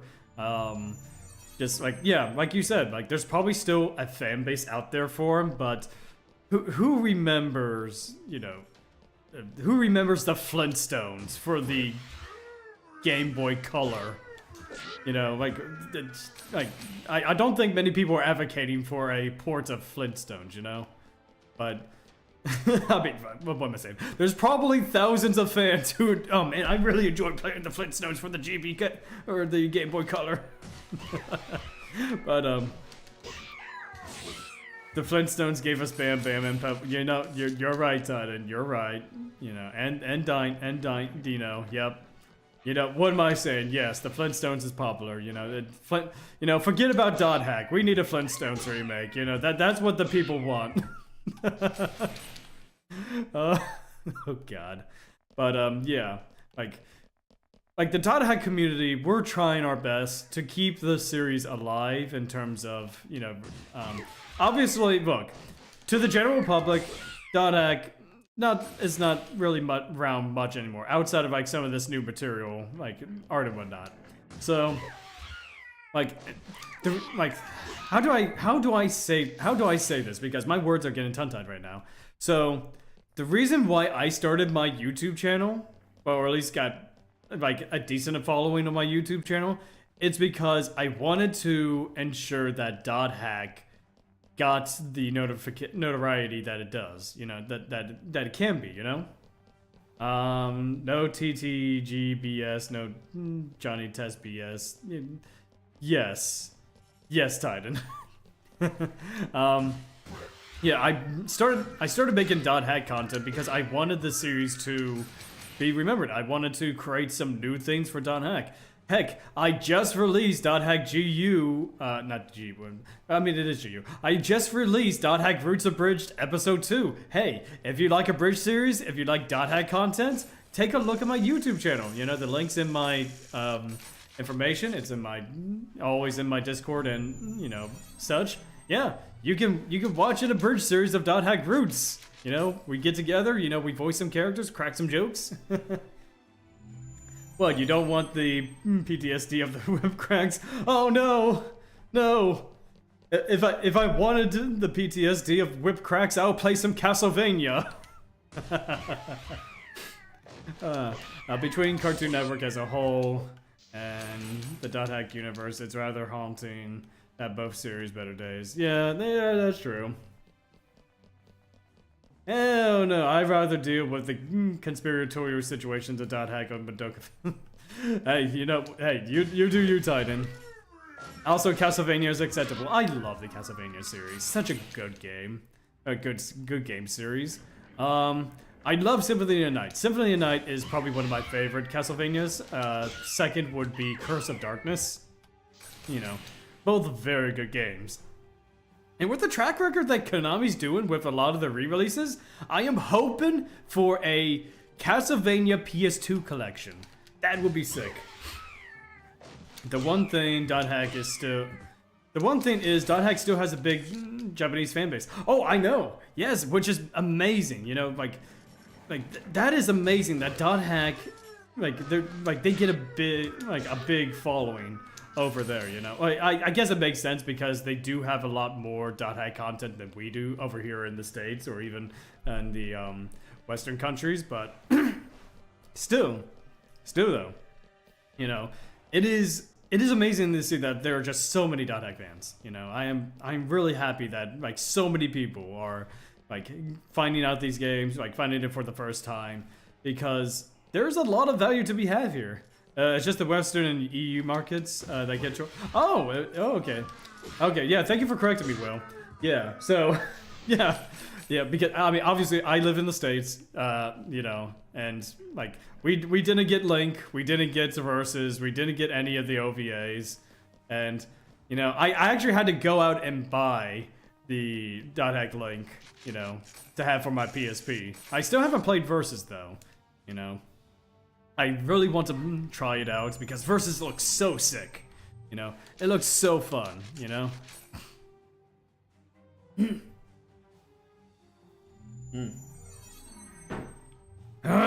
Yes.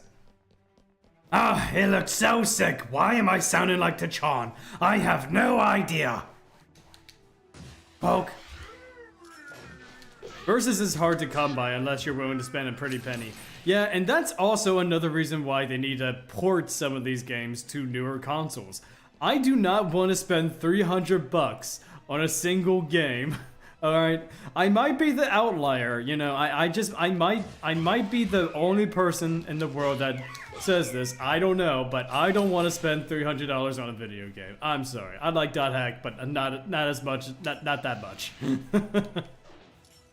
Yeah, whether it be quarantine or versus, you know. I mean, I'm sure like I'm sure there's a mom and pop store somewhere that actually have them at at somewhere, you know. You know, like some of them probably bought them, you got sent over here but not playing anymore, so, you know, kind of pawned it off or whatnot. I don't know. But, I don't know. .hack is a very, I don't want to say very expensive hobby. .hack can be an expensive hobby, you know. Thank goodness for Last Recode going on sale for $5 every now and then, you know. Thank goodness we have the luxury of playing this game. And I know what you're thinking. Wow, you're doing the same thing over and over, gaining levels. I mean, you know, just like, is this what GU is all about? No! GU is actually much easier than this. I'm just making it hard for myself because I love this game too much. I'm lucky I still have, I can't even read. I'm lucky I still have I and M out of IMOC. Yeah, I think a lot of people do. I think, like, out of all of the 4 games, I think a lot of people have IMOC, or not IMOC, Infection and Mutation. Outbreak and Quarantine are 2 of the most rare copies of the game, because it is the ending portions of the story, and it's the actual conclusion to the story, and... Yeah, honestly, look, between you and me, guys, IMOC is not worth $400+ You know, I'm just gonna let you know right now. I like the gameplay of IMOC. I think it's alright, you know, I do have fun with it. But Quarantine especially is so much of a grind, you know, to get those stupid virus cores. I will shout it to the heavens that virus cores are an issue in the original series. I used to have all 4. But over time and lending them to friends, they became lost. No! Look, I'm sure one day those games are going to fall right on your lap, and you'll be able to play them once more. It is weird to say that I want the next Sword Art Online game to be a .hack. I mean, it's not weird at all. I mean, I'm sure that there are also I'm sure there's also Sword Art Online fans that also want to see .hack. For the first time, like, just see what it's all about, considering that Sword Art is a spiritual successor. Yeah, that's the word I'm looking for, to .hack. I mean, at least it feels like it. Blessed by the Cyber Connect 2 gods, yes. Let you be blessed by Aura herself.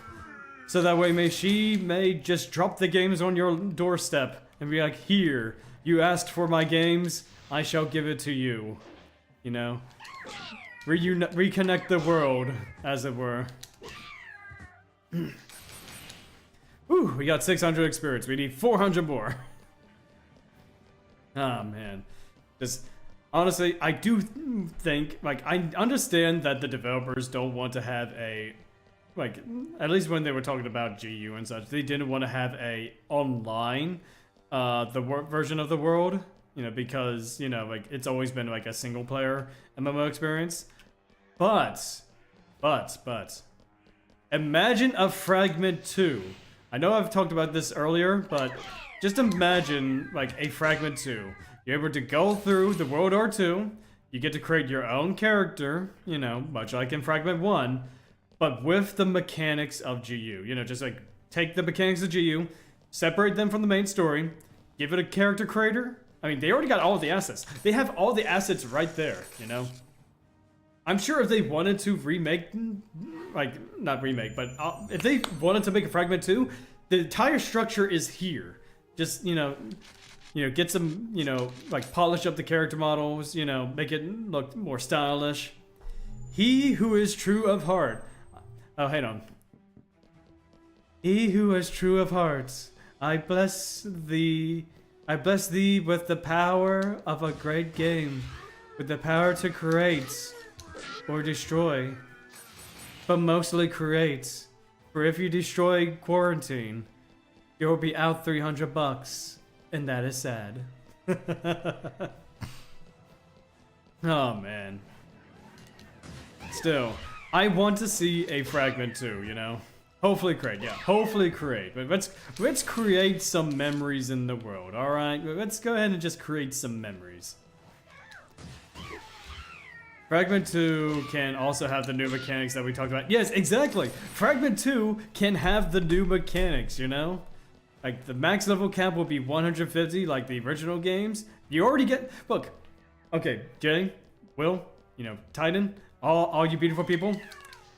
There's already so much here that works well in a sort of, like, miniature MMO. You know? And the fact that they were able to create new content for GU in terms of Volume 4. I'm just saying.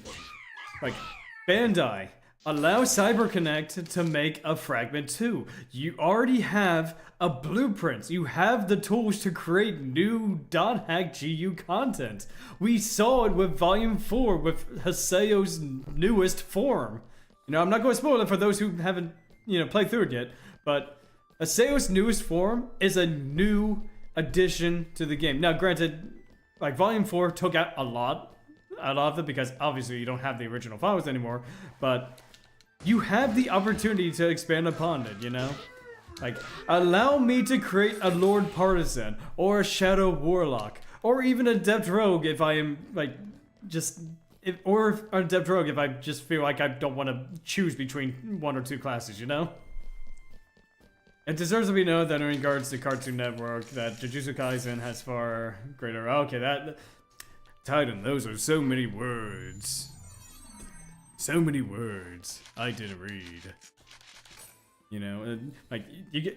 Yeah, you got a lot to say, Titan, but, you know, I'm just taking a guess of what you're saying, because I don't know how to read. For Jujutsu Kaisen, would JJK be easier to say? A little bit, but you know, it's just kind of like Titan. There's one thing I do appreciate about you is that you go into detail about your responses. I do appreciate that, bud. But when I see a wall text, I'm like, oh, those are too many words. I'm probably not going to be able to read them proper. Let's see. Let me have Gabi as a party member. Yes, let us have the Gabi as the party member. Word? You have too many words. Didn't read them. No, it's mostly because when I see a wall of text, it's hard for me to focus on it. Dyslexia as well. I don't want to say I have I cannot speak. It's not that I have dyslexia per se. I mean, at least I hope I don't. But it's just like when I'm reading, like some of you probably already noticed as I'm talking to you guys. Sometimes I will misinterpret something, or perhaps I might end up, you know, misinterpreting what you're saying. And when there's like a huge body of text, I am trying to focus an entire paragraph or two while also, you know, doing this. I have dyslexia, but I have trained my brain. You're a lot stronger man than I, because I have been speaking English all my life, and I know speak it. I know speak it very well. Man, English is a very difficult language, you know? Like, it's just, I may joke about not being able to read things, but I'm serious. Like, there are just some times when my brain is like, okay, I'm looking at this stuff, what the hell is this that I'm reading? It's plain as day what it says, but I just can't say it, you know? Like, that's why I always have problem trying to read my scripts, because I have to do 10 different takes because my brain's like, okay, no, stop reading. Now that I think about it, is an Adept Rogue the only one that gets a job extension? Yes. However, you know, NeoJ, it may come to surprise you, but your host, your lovely host, Claude Gaston, has actually made a .hack GU tabletop RPG. That's right. It's called Regeneration. It takes the foundation of CyberConnect's Infinite Generation and turns it into a fully fledged tabletop RPG. With all the subclasses, well, not subclasses, what I'm saying. With all the classes, every job gets a job extension, as well as, you know, I also subclasses for each and every job, you know? Also, with my system, I have invented I think it's three new classes. There is the Chakra Machinist, which they are the artificers of the world who end up making all the steampunk technology that you see within the games. There is the Fury Polymorpher, characters that are able to transform into various monsters like dragons or pixies. And let's see, I'm missing one. What am I missing? Oh yes, the Mirror Mimic. They're all about collecting skills from enemies and turn them into scrolls to sell at the various at-homes. Or not at-homes, at various root towns, you know? Let's see. Coming back to this, I want to see an update of Fearos and his clunky frog armor. Oh, he of fair eyes! Man, honestly, I did not know. Like, when I initially played GU, I did not know he was voiced by the same voice actor who did Cosmo in Very Odd Parents. I think that was just funny, you know? I didn't realize that until I was an adult, you know? Like, it didn't connect with me that Cosmo is Fearos the Third, you know? Ooh, Wanda, I am Fearos the Third! Ha ha ha! Cosmo, would you stop playing that video game? Timmy needs to get a wish! Oh my goodness. Yeah, it's just like they're like, that just goes to show you GU has an A-class like voice cast, you know? Like, you got Liam O'Brien, you got the guy who did the voice for Cosmo, I can't remember his name. You have Bridget Hoffman, you have Liam O'Brien, Sam Riegel. So many fantastic voice actors in this game, you know? Like, I am, like, granted, yes, I want to say I'm surprised that they got him, but let's be real, like, a lot of these actors, especially the Critical Role cast, have gotten so many voice acting roles, you know, within the early 2000s. Haseo as Spider-Man when? Titan, my dude. I know that this is going to come as a shock to you. This is going to come as a shock. But Haseo is Spider-Man. Yeah. He is voiced by Yuri Lowenthal, the same guy who voiced Haseo. Yuri Lowenthal, the voice for Haseo, is Spider-Man. Yes, he is a Spider-Man. Yes. Yeah, Yuri voiced Spider-Man in the newer games for the PlayStation. The Spider-Man 1 and Spider-Man 2. Which is amazing. I need a drink.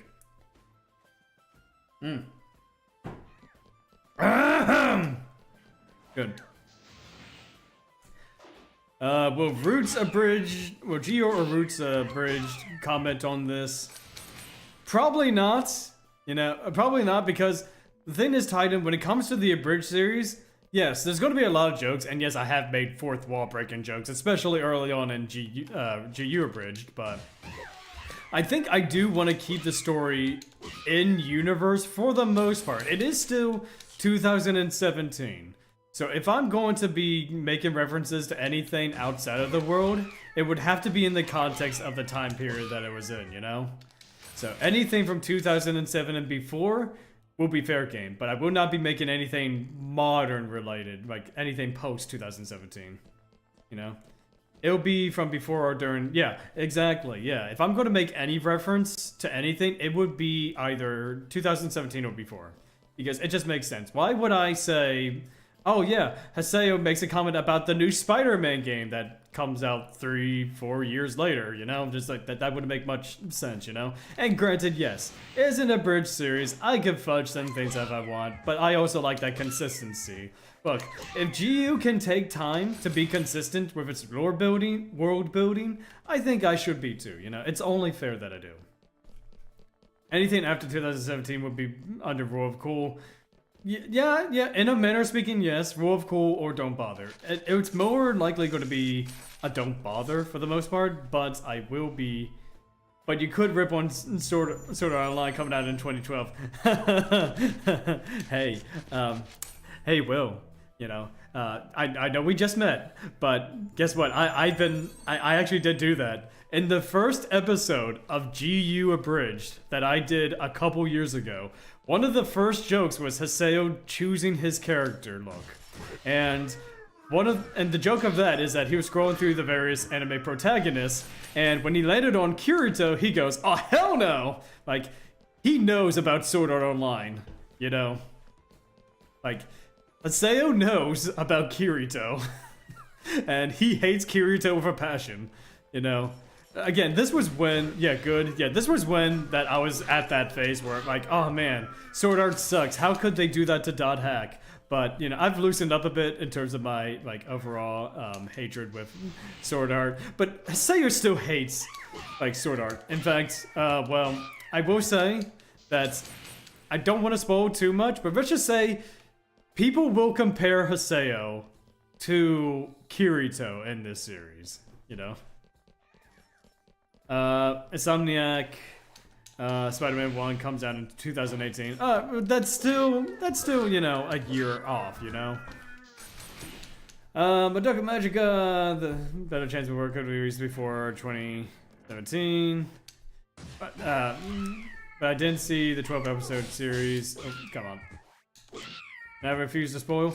Yeah, no spoilers of any other series. Like, you know, we talk about Dot Hack in the context of I assume that everyone who's coming in here has played GU, that has played IMOC and all these other games, and know the story already. If not, I am so sorry for spoiling the games. Please do not unsubscribe. I need the attention.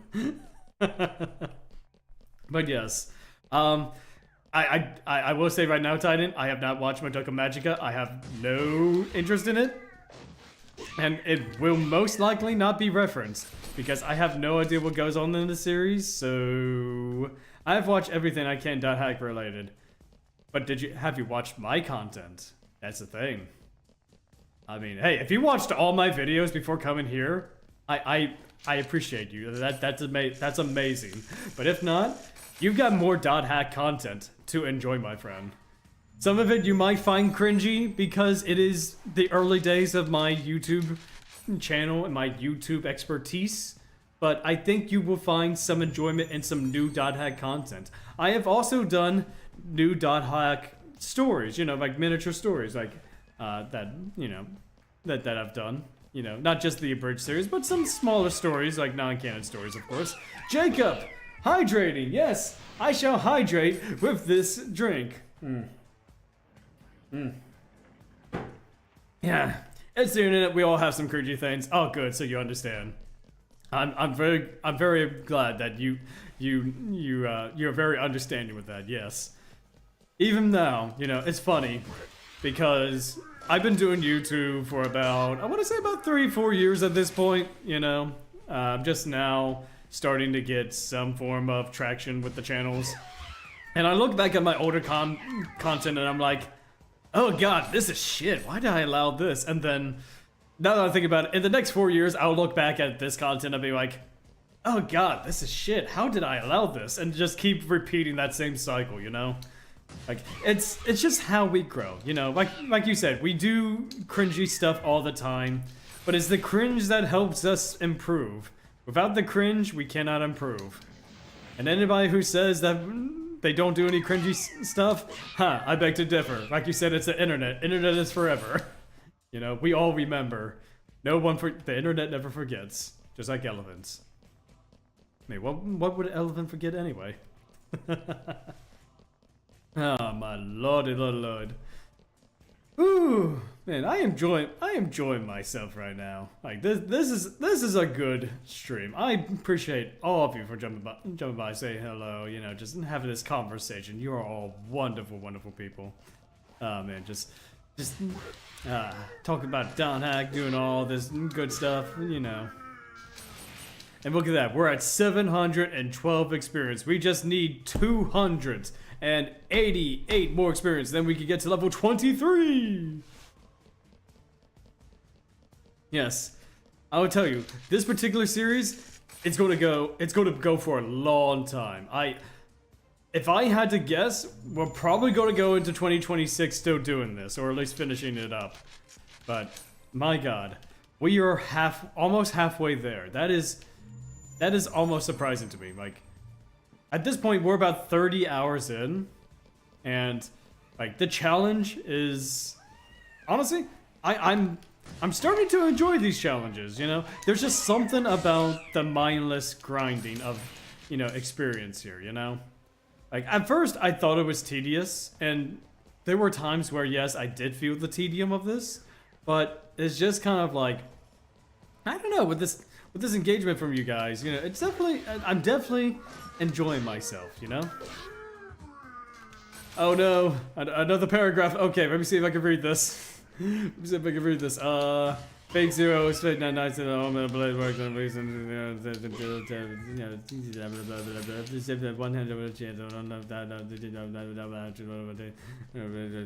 Yes, Titan. Yes. I have no comment, but you know, I don't think I have much interest in Fate Zero either. But hey, maybe that will change in the future. It looks like I found your channel 8-ish months ago, and this is the first time I have found you streaming. Yes, I've actually started streaming both on YouTube and Twitch now. I mean, I've been doing Twitch for a long time, but I've recently started doing the YouTube side of things as well. Because, you know, why should Twitch have all the fun? I want to share my experiences with the YouTube folks as well. And I'm really glad, you know, that, you know, you have showed up, because you are wonderful, Will. I do enjoy talking with you, bud. You know. Yes. And yeah, we stream every Monday, Wednesday, Friday, and Saturday. Mondays is usually, oh, you're welcome very much. Yeah. Mondays are usually streaming with the crew, you know, Okami, Empty Milkies, and Terra. We do mostly Kingdom Hearts, but we do branch off and do like other things like Pokemon Smash or Pass, or you know, other games. Wednesday is Okami's day. Okami is my co-host, you know, who occasionally comes on and plays games on our channel as well. She's currently playing through 2 games, Pokemon Mystery Dungeon and, oh god, what was the game? God, what was the game? I cannot, man, I was there Wednesday. Why can't I remember what game we were playing? Inuyasha. We were playing Inuyasha, yes. So, Wednesdays, she plays Inuyasha or Pokemon Mystery Dungeon. Friday is Free Stream Friday, where everyone in the Discord votes on, like, a select few games that I put on the thing. And whatever gets voted gets to be played, but that game does not get added the next week. So it kind of creates this sort of fairness where like one game gets played and then we kind of rotate games as we go along. The community chooses the game and I play it, you know. Saturdays are typically my free stream, where I pretty much do whatever game I want to do. Every other week, I do a I do a Dungeons and Dragons game called Dawnbound. Me, Maya Magpie, Empty Milkies again, and a couple others from my D&D groups decide to all get together. We play Dungeons and Dragons. Excuse me. I'm the Dungeon Master. Empty Milkies is my co-DM, and we're just a bunch of geeky and nerdy people having fun playing Dungeons and Dragons, you know.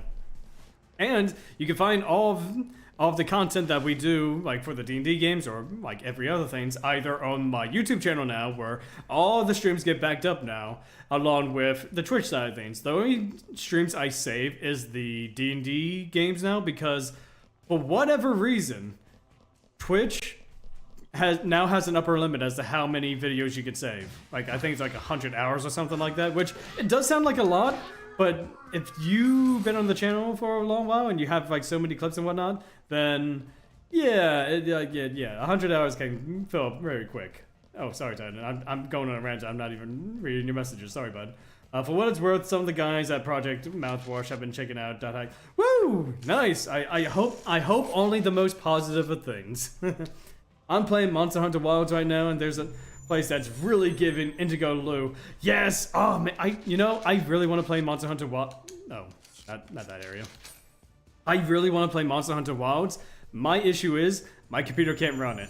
I don't know if it's with my computer or the fact that it's so good. Yes! I've seen it. It looks good. Ah, it's just like my computer just can't run it. Maybe if I bought it and tried it, it probably wouldn't be so bad.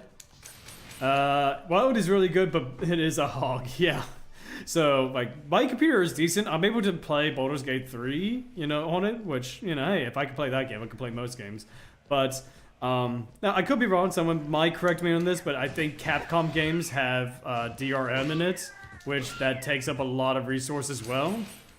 Because the only reason why I think that is because when I tried the Resident Evil 4 remake, I could not get it to run. I could not get it to look good or play good because it just used up so much of my resource, you know?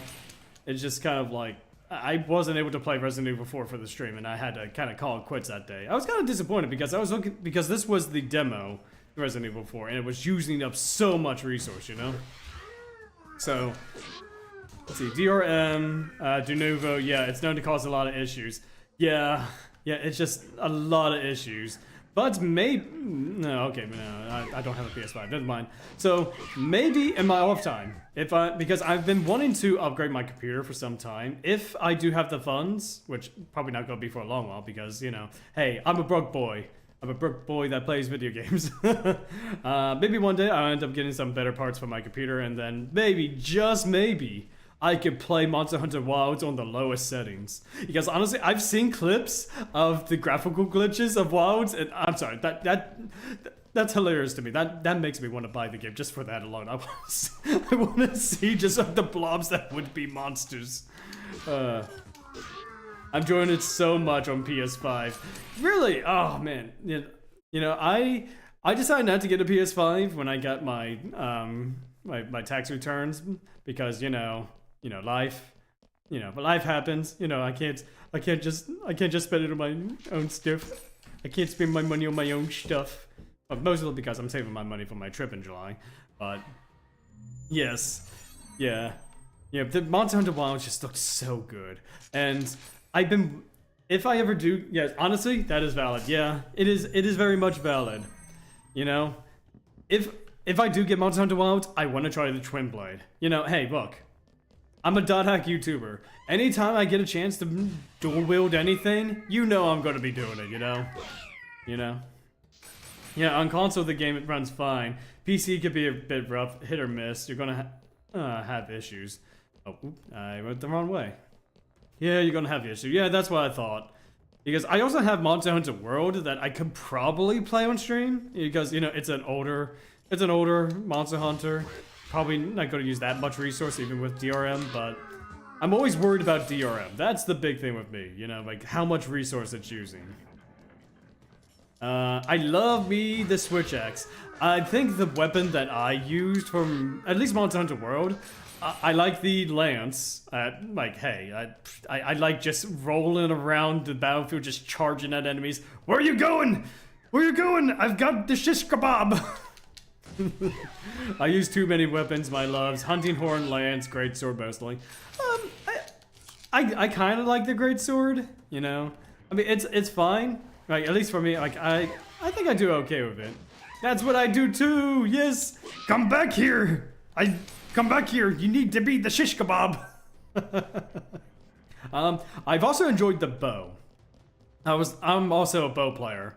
Because, I used to do archery back when I was younger, so like any chance I get to play an archer as well, I will try so as well. Third over the shoulder, third person shooter in a Monster Hunter game. Boom, you gotta love it. Are you chasing the monster? I'm going to poke. As you are chasing the monster, I'm going to poke you. I'm going to poke you. Yes, here we go. I got my shield up. You can't get me. I've got a shield, and everyone knows that shields block damage. Haha! You try to attack me? No, I block your damage. I've got a pokey stick and a giant board made of metal. You can't get past my defense. Oh god, you have fire! Oh my. Yeah, I love Monster Hunter. I've tried playing some of the older games. I couldn't really get too much into it, mostly because, I played similar games at the time that were okay, like Lord of Arcana. But I love Monster Hunter World. Such a great game. I have Monster Hunter Rise that I was gifted from Satendo. I really need to get on that. I'll probably put it on the next available Free Stream Friday. The new clash mechanic for shield wielders are metal as yes, I agree. It looks so good. Oh, I also love like I think it's the twin, like one of the twin blade abilities where you just roll around on the back of the monsters and just deal like countless amounts of damage. Just like going from one end of the monster to the other, just kind of like rolling around like a wheel on their backs.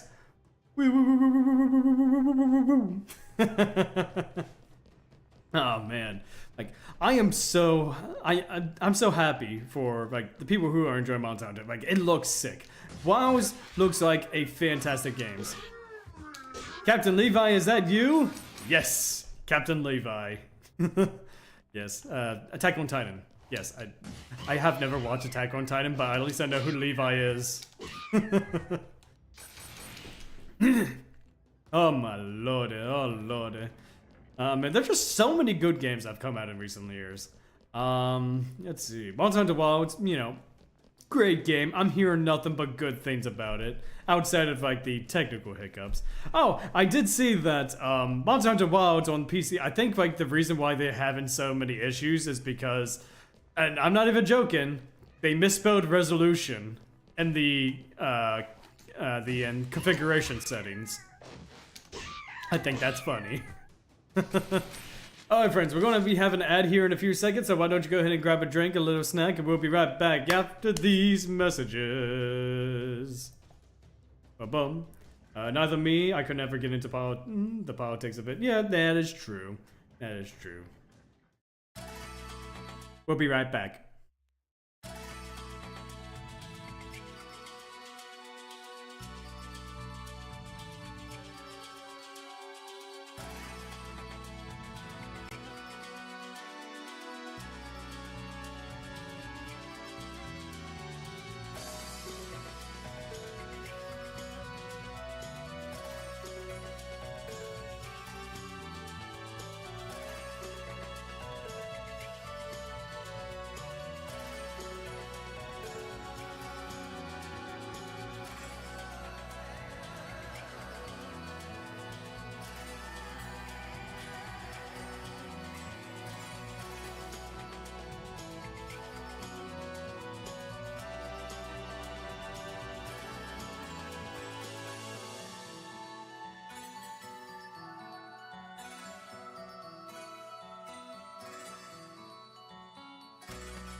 Alright friends, we are in fact back. Let's go ahead and continue onward because we got about 200 experience left in this.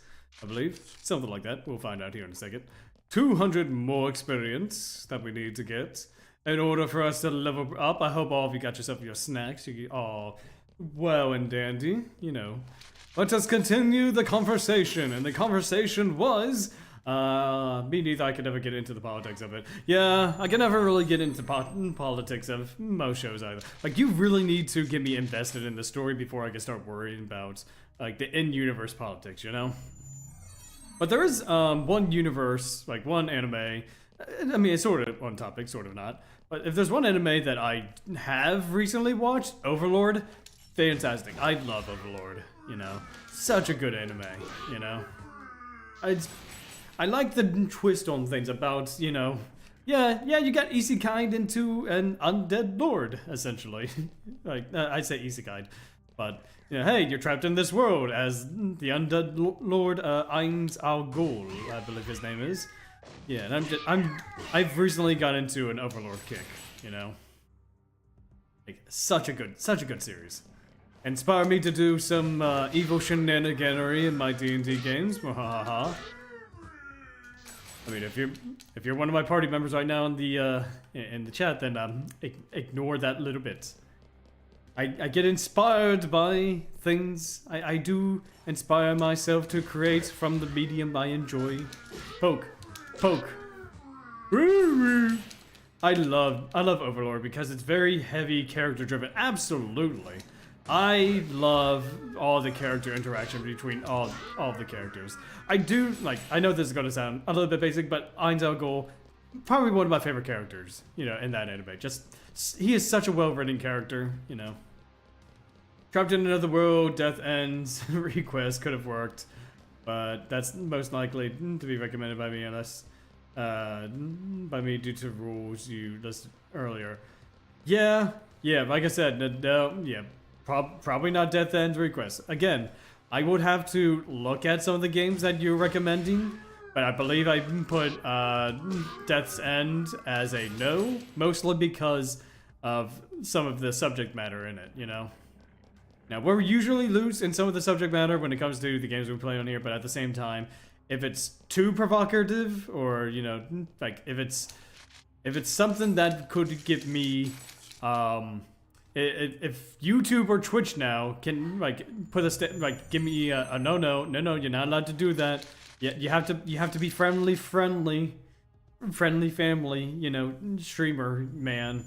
Then no, I would say no in that case. Then, you know, it has to be something that we all approve of, you know. Like a game that is recommended needs to be approved by the Council of Rivendell. You know, we got to make sure that the One Ring is you know, not going to be taken away by you know, Boromir or something like that. I don't know where I was going with that joke. I don't know where I was going with it, but hey, it went somewhere. It disappeared.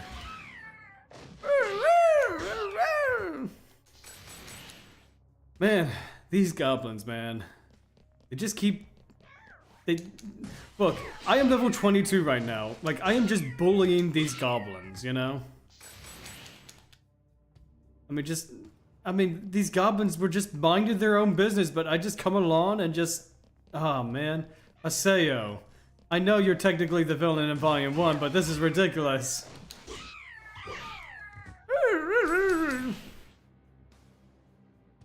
Alright. Hey, look, swords!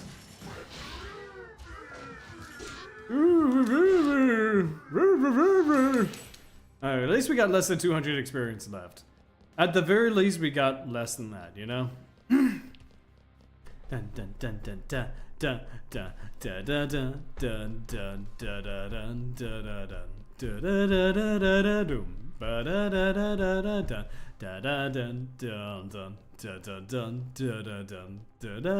dun dun. Why is that song stuck in my head? Like that clay dance song. I don't know what else to call it, but that single melody. Get back here, get back here, get back here. Don't you run. Alright. Ah, beans. It's stuck in my head now. I I need something to. I need a mental cleanser. Someone, anyone, off topic. Yes, thank you. I need to get off topic from the Klee dance. My favorite non-epitaph user is Gaspard. Yeah, my favorite character is Gaspard. My favorite non-epitaph user is Gaspard too.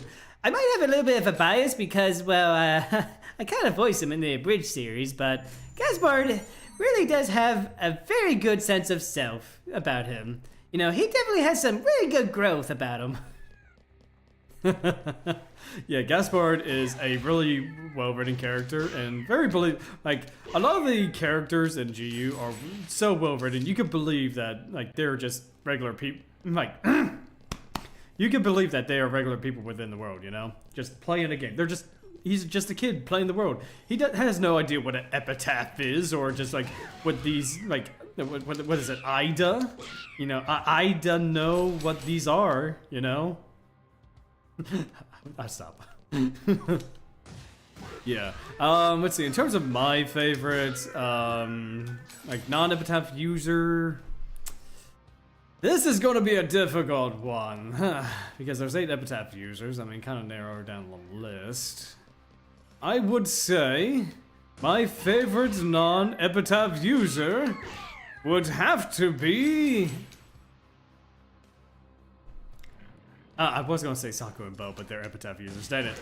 Okay, never mind. I gotta think about this, guys. My brain is, you know, flipping the switch. Okay, I gotta do some thinking about the characters. What characters do I like? What characters? I already said Gaspard. You know, Gaspard is a pretty cool character. I'm thinking about it. I do like Alcade as a character. You know. I think Alcade is a pretty fine character, very tsundere, you know, like she definitely has her moments in this story, you know. Who else? I think another memorable character I would say would probably have to be Bordeaux and her crew, and Negimaru. I think I kind of like him for the comic relief, and then Grain. Like, how can we forget the most talkative character in all of GU, Grain? You know, he has so many good lines in this game. You know, in this game series. Like, honestly, it brought a tear to my eye. You know, like some of the dialogue choices from Grain. You know, I mean, how can we forget the most talkative character in any of the Dot Hack games? Grain, the Edge Punisher. You know. I mean, really, he's got to be the most memorable character. Natsumi and Firos are from the old guard. Yeah, that is true. Yes, they are reoccurring characters. Ditto, Yada, but Yada is connected to one of the yeah, he's connected. He's a epitaph user, so yeah, that doesn't count. Yeah, we're specifically talking about non-epitaph users this time around. So yeah, I would say Firos. You know, hey, Firos has a catchy theme song. Not the IMOC one, but the GU one. Firos the Third, Slow Doberman. Firos the Third. Firos the Third. I do not know the words to the song, but I'll try it anyway. Firos the Third. Such a good theme sing, you know. It's a good thing I butchered the lyrics because I'm pretty sure that's copyrighted too. Like, heavily copyrighted. Good thing for fair use, you know. Thank goodness for fair use. I probably should have gotten more Coke.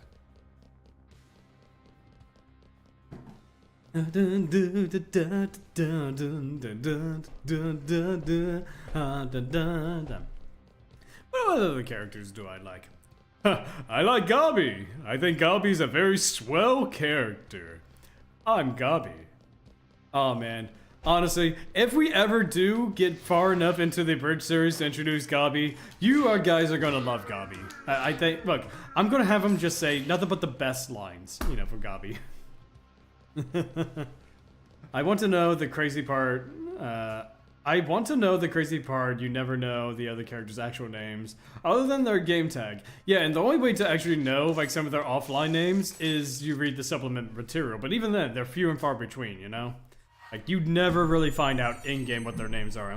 Actually, I'm gonna put a pin on that. Maybe you do. Here you go. The pin is right there. You know, because I think some of the characters do say who their names are, but you might have to raise their affinity high enough.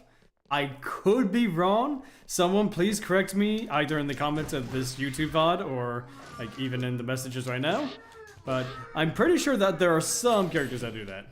I mean to say, you want to know. Yes, okay, yeah, that is true. Like, the characters that you want to know the names of, but, you know, yeah, of course they're not going to... Look, it's the internet. Why would you use your real name of the internet, you know? Why? You know, that's... Like, look, why go by your real name when you could be... When you could be Feros the Third, Haseo, you know, Gaspard, I'm trying to remember any other characters' names that are, you know, minor characters. You could be Tabby, you know? You could be a cat. Doesn't everyone want to be a cat? Why use a real name when you could be a cat? Oh, man. But so, yeah, it's just kind of like, yeah, I think some characters do, some characters don't, but the characters that you want to know, you typically don't know the actual names of, which, again, I understand, it's an online game, like, in the universe, that is. You're gonna refer to them as that character, you know? And I believe Orca even mentions it in, like, the first opening of, iMuck, where it's like, hey, we don't use real names here, we go by our character's name. Or something to that effect. Because, honestly, some of the names, pretty cool. But at the same time, I'm looking at some of the minor, non-important NPCs that roam around. Some of the names are pretty crazy. Oh god, and speaking of crazy, like, DOJ, I don't know if you actually read too much into the boards, like the boards from other players. They could get pretty crazy. Like, honestly, it is very true to real life. Like, how people would interact over the internet. It is so eerie how closely resemblance, like, the forum boards and such, really do reflect the online space of today's age. I said that because of how surprisingly simple they kept their names. Yeah, let's take a look. We got Pen, Alice. Why would you want to use a real name when you got Psych and Heretic? Why does this guy want to be a heretic? I'm kind of... Okay, I'm gonna leave now. But yeah, it's like, it is surprisingly simple, yeah. And while most of them don't really reflect too much about their character, I would say, like, now, I don't know what the meaning of Haseo is, but pi, you know, is, you know, the name pi is, you know, the number pi, you know, 3.12, etc., etc., etc. I don't know the actual numbers for pi, just pi. But then Yada Garatsu, who is, like, a wise bird, you know, like, yeah, right, you know, just a raven, you know, that makes sense. Ovan must be a chef because, you know, he took a... You know, it's funny. Ovan. Like, when you think of Ovan, what does that sound like? Oven. I am convinced that Ovan, when creating his character, he just think, oh man, what am I going to name this character? He took one look at his stove, or like his stovetop, and be like, I'm going to name him Oven, but misspelled oven, and just accidentally placed the A. My name's Ovan now. Oh, yeah, okay. I guess I'm going with Ovan now. I mean, Atali, you know, Atali, the name is that of a bird, which makes sense, you know. You know, her affinity is with birds. I have no idea what Gabi is supposed to be. Bordeaux is a city in France, or I believe, so, I mean, not really sure what that has to do with the character. I'm trying to think what else. Saku and Bo. I don't know the meanings of Saku and Bo, so I really can't tell you much about those names. Let's see, what else? What are the characters? Syllabus. That's a name. That is a name, yes. That is certainly a name. Let's see, what are the characters? You know, you could see he, cooked himself in the end. You could say he got roasted. Oh man. It's just like, character names are just so, like, hit or miss when it comes to GU, you know? I mean, you've got, entrance. I don't know what an entrance is. When I think entrance, I think endurance. But that's probably not right. Like, entrance or entrance. You know what? I am now convinced that entrance took one look at, like I guess like an office building that has the word entrance above. He's like, that's going to be the name of my character. Let's see, what other characters? I don't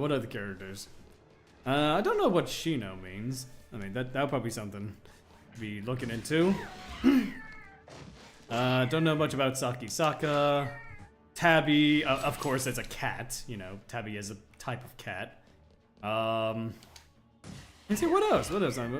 Yeah, but let's keep going on with this. Let's go through the names and figure out, like, what the names could mean. You know, what they're referencing, you know? I don't know what Negimaru is, like, what the name means. Entrance sounds like a perfume ad. Oh, yeah, you know what? You're right. Hang on. Let me see if I can think of something on the spot. If you want to be divine like a rose, then you ought to buy the entrance perfume. It is something that only she can approve of. Yes, honestly, I could see that being a perfume ad. Let's see, what else? Oh man, what other names? I gotta think about the names. I don't know what Sakaki means. I mean, I don't know what the naming behind that is, so we could probably skip him. Let's see here. Alcade sounds like arcade. I doubt that's the connective tissue, but you know, arcade, you know, just it sounds similar. Let me see. Sirius, you know, that the name Sirius is a bit on the nose, you know. Like, hey, you're serious. Yeah, aren't you? Why so serious? Let's see what else. I'm not entirely too sure like what other characters off the top of my head. Antares, I am not entirely too sure what Antares could be referencing. Using something.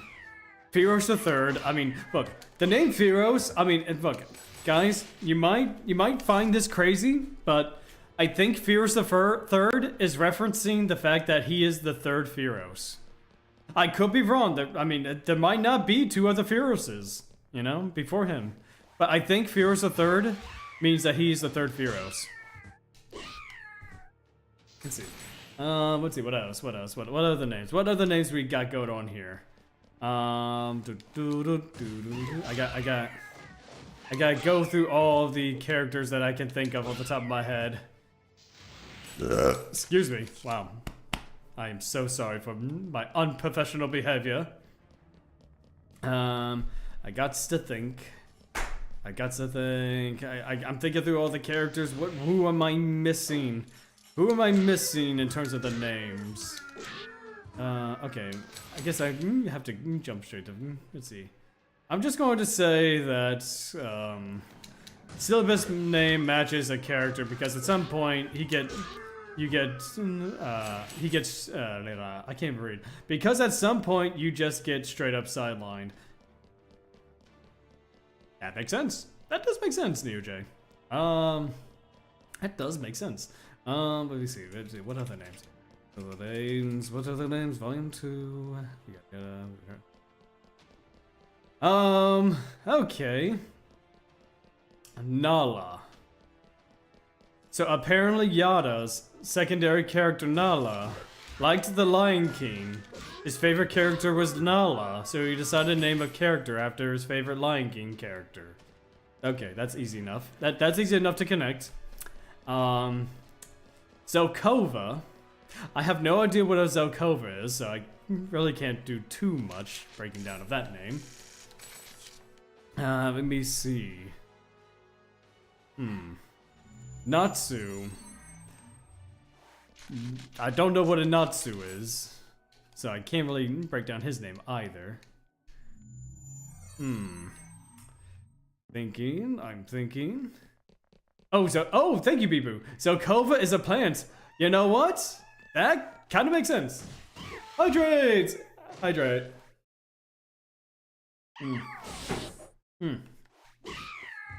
I hydrated.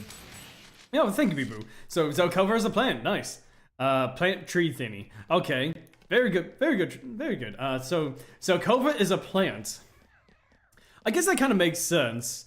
With the whole Japanese aesthetic of the moon tree location, maybe Zelkova could technically be referencing bonsai trees. You know, they're small, but you know they bring everything together. You know. Let me see what else. Am I the only one who can't unhear Sasuke's voice? Oh no, you're. Oh yeah, NeoJ. Funny enough. Like, Haseo is voiced by Yuri Lowenthal, who also voiced Sasuke. Yes, the voice for Sasuke also does the voice for Haseo. So yeah, that's probably why you think that he sounds like Sasuke's voice, because he is Sasuke.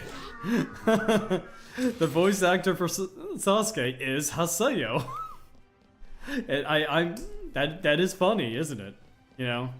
Like, a lot of these people from, like, the anime industry would just come together, you know? Also, Liam O'Brien, who voices Entrance, and Sam Riegel, who voices Syllabus, are both members of Critical Role, if you ever watched that web series, where a bunch of nerdy voice actors get together and play Dungeons & Dragons. Yeah, those two appear in this game as well. Bridget Hoffman also does some things. I don't know too many roles that Bridget Hoffman does. It's the other way around for me. I couldn't unhear Sasuke as Naruto. Or, what, not Naruto? Haseo. I couldn't unhear Sasuke as Naruto. I meant Haseo. Yeah. Yeah, exactly. Like, when you're watching it, like, when you hear the fluctuations of the voice, like, hey, you know what? Yuri Lowenthal, like, he is one of the most dedicated voice actors I have ever heard. You give him lines, you tell him how to do a certain scene, and he will give it 110%. Like, he really does go all out with his voice lines, you know? Like, that is why he's one of my favorite voice actors, is that he really brings the performance. Yuri Lowenthal is in My Little Pony hang on. Yuri Lowenthal in My Little Pony would give us Yuri Lowenhorse? Yes, Titan. I see Titan. Yeah, yep, I said Lauren Horse.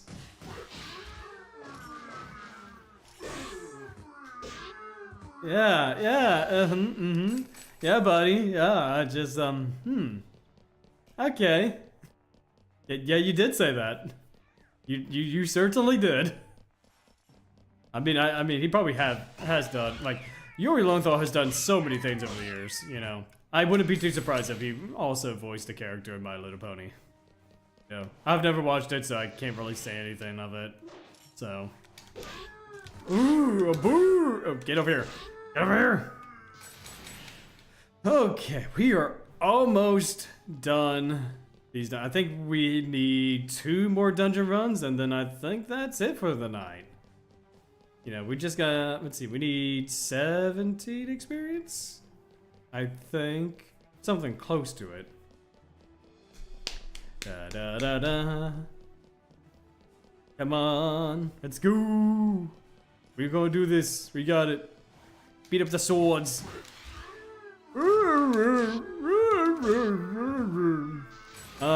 Oh no, we did 18 experience. Wait a minute. I think 18 is just enough experience to get to the next level. Wait a minute, yes, I think this last dungeon run will be enough to give us the level up. Haseo is probably the only main protagonist in any JRPG that I've rooted for to the very end. Yes, Haseo is one of my best examples for good character writing because he starts off in this game as a dick. You know, he only cares about his central goal of fighting Shino's, PKer, but then he lightens up and starts accepting people and, help from other people, And, he shows a lot of growth within this series, and you see it from beginning to end. He's a totally different person by the end of the game. He's still Haseo, but he is a lot better of a person, And in the end, it really did work out. He completed his very goal, He managed to complete his quest, finish what he started, Dun. I'm just whenever I tell people that GU has good character writing, I will always point to Haseo.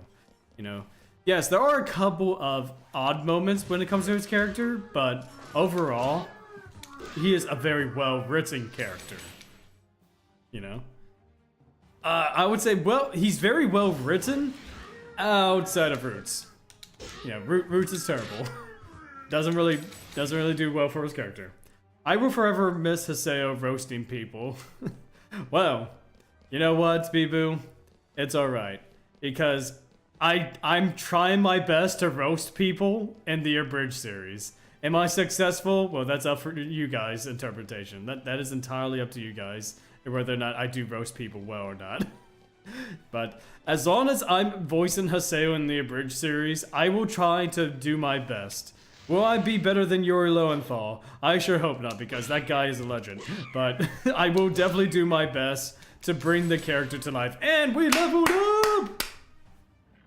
Is the second Abridged series? Yes, I voice Haseo in both GUA and Roots Abridged. Yes. I mean, it's my series, of course I'm going to be a bit biased. It's my series, I'm going to voice Haseo.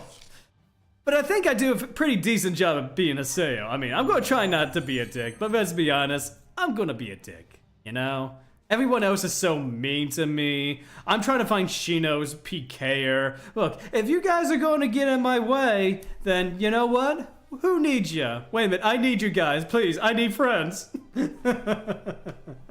Yep, I'm going to try my best. Another thing that I like about GU that it doesn't rely on you to play the first 4 games. Yeah, absolutely. Yeah, I agree with you 100%. And even with this version of the game, there is the terminal disc, which you can learn what happens in the first 4 games, just by watching it. Roots Abridged, putting even stronger focus on Haseo's past. Oh yeah, absolutely. Yeah, I want to put more emphasis on, maybe not too much more emphasis, but I do want to make more of a connective tissue between, Sign and the core games leading into, GU. Because Haseo, I'm not going to spoil too much, but he's a pretty prominent character in the series. In Dot Hack Roots, Haseo was a lot more optimistic before she... Well, I don't know about optimistic. I mean, he sounded pretty boring. His voice was always down here. And he got a little snippy sometimes, but, he was just kind of, right here. No shade to the voice actor who did Haseo on Roots, but, yeah, he didn't really put too much emphasis into the character.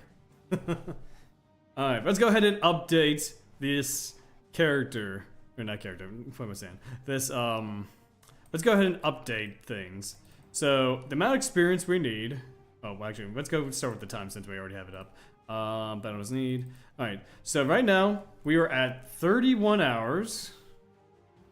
31 hours, 32 minutes, 32 minutes, and 1 second.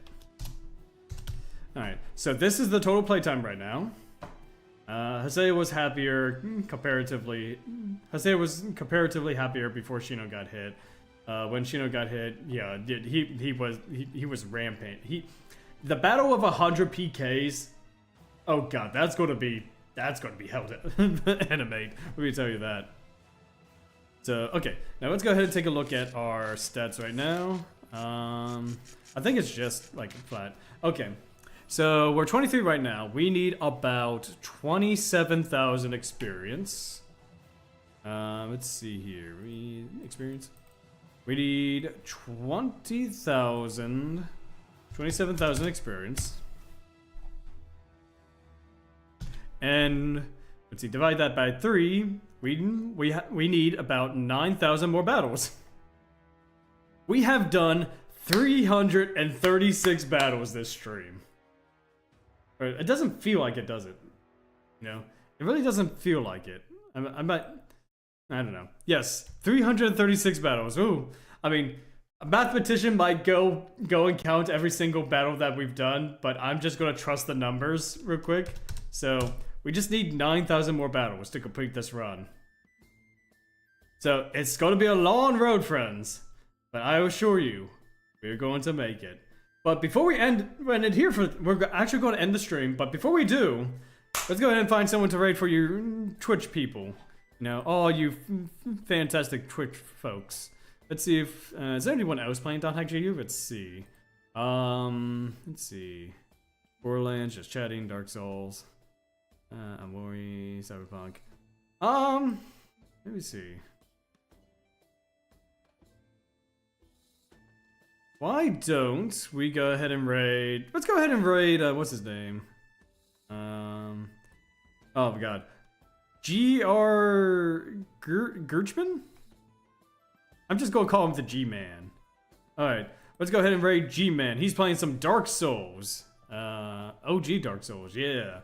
Let's do that. Alright, so friends, if you haven't already, go ahead and hit that follow button if you're on Twitch, or subscribe if you're on the YouTube side of things. And if you really want to go ahead and hop into our Discord, you'll be notified as to when we go live. You'll get notifications as to when videos are uploaded. We occasionally have polls for Free Stream Friday, where you guys can help us choose what we play for Free Stream Friday. I am also a .hack YouTuber, so if you want to support me and like spreading the word of .hack and even having some fun with some abridged series, go ahead and, you know, subscribe. You know, leave all that comment in the comment section of the videos. And so, I want to say, friends, I hope all of you have a fantastic night for the Twitch side of things. Enjoy G-Man's stream of Dark Souls. Stay classy, stay beautiful, but most importantly, have yourselves a good night. You know, oops, almost. I almost decided to raid without pulling up my stream, because for whatever reason I keep forgetting to pull my stream up so that way I can talk to you guys. Well, you know, not talk to you guys, but talk to the streamer. Okay, there we go. Anyway, now we're going raid. Bye guys, I hope you have a good night.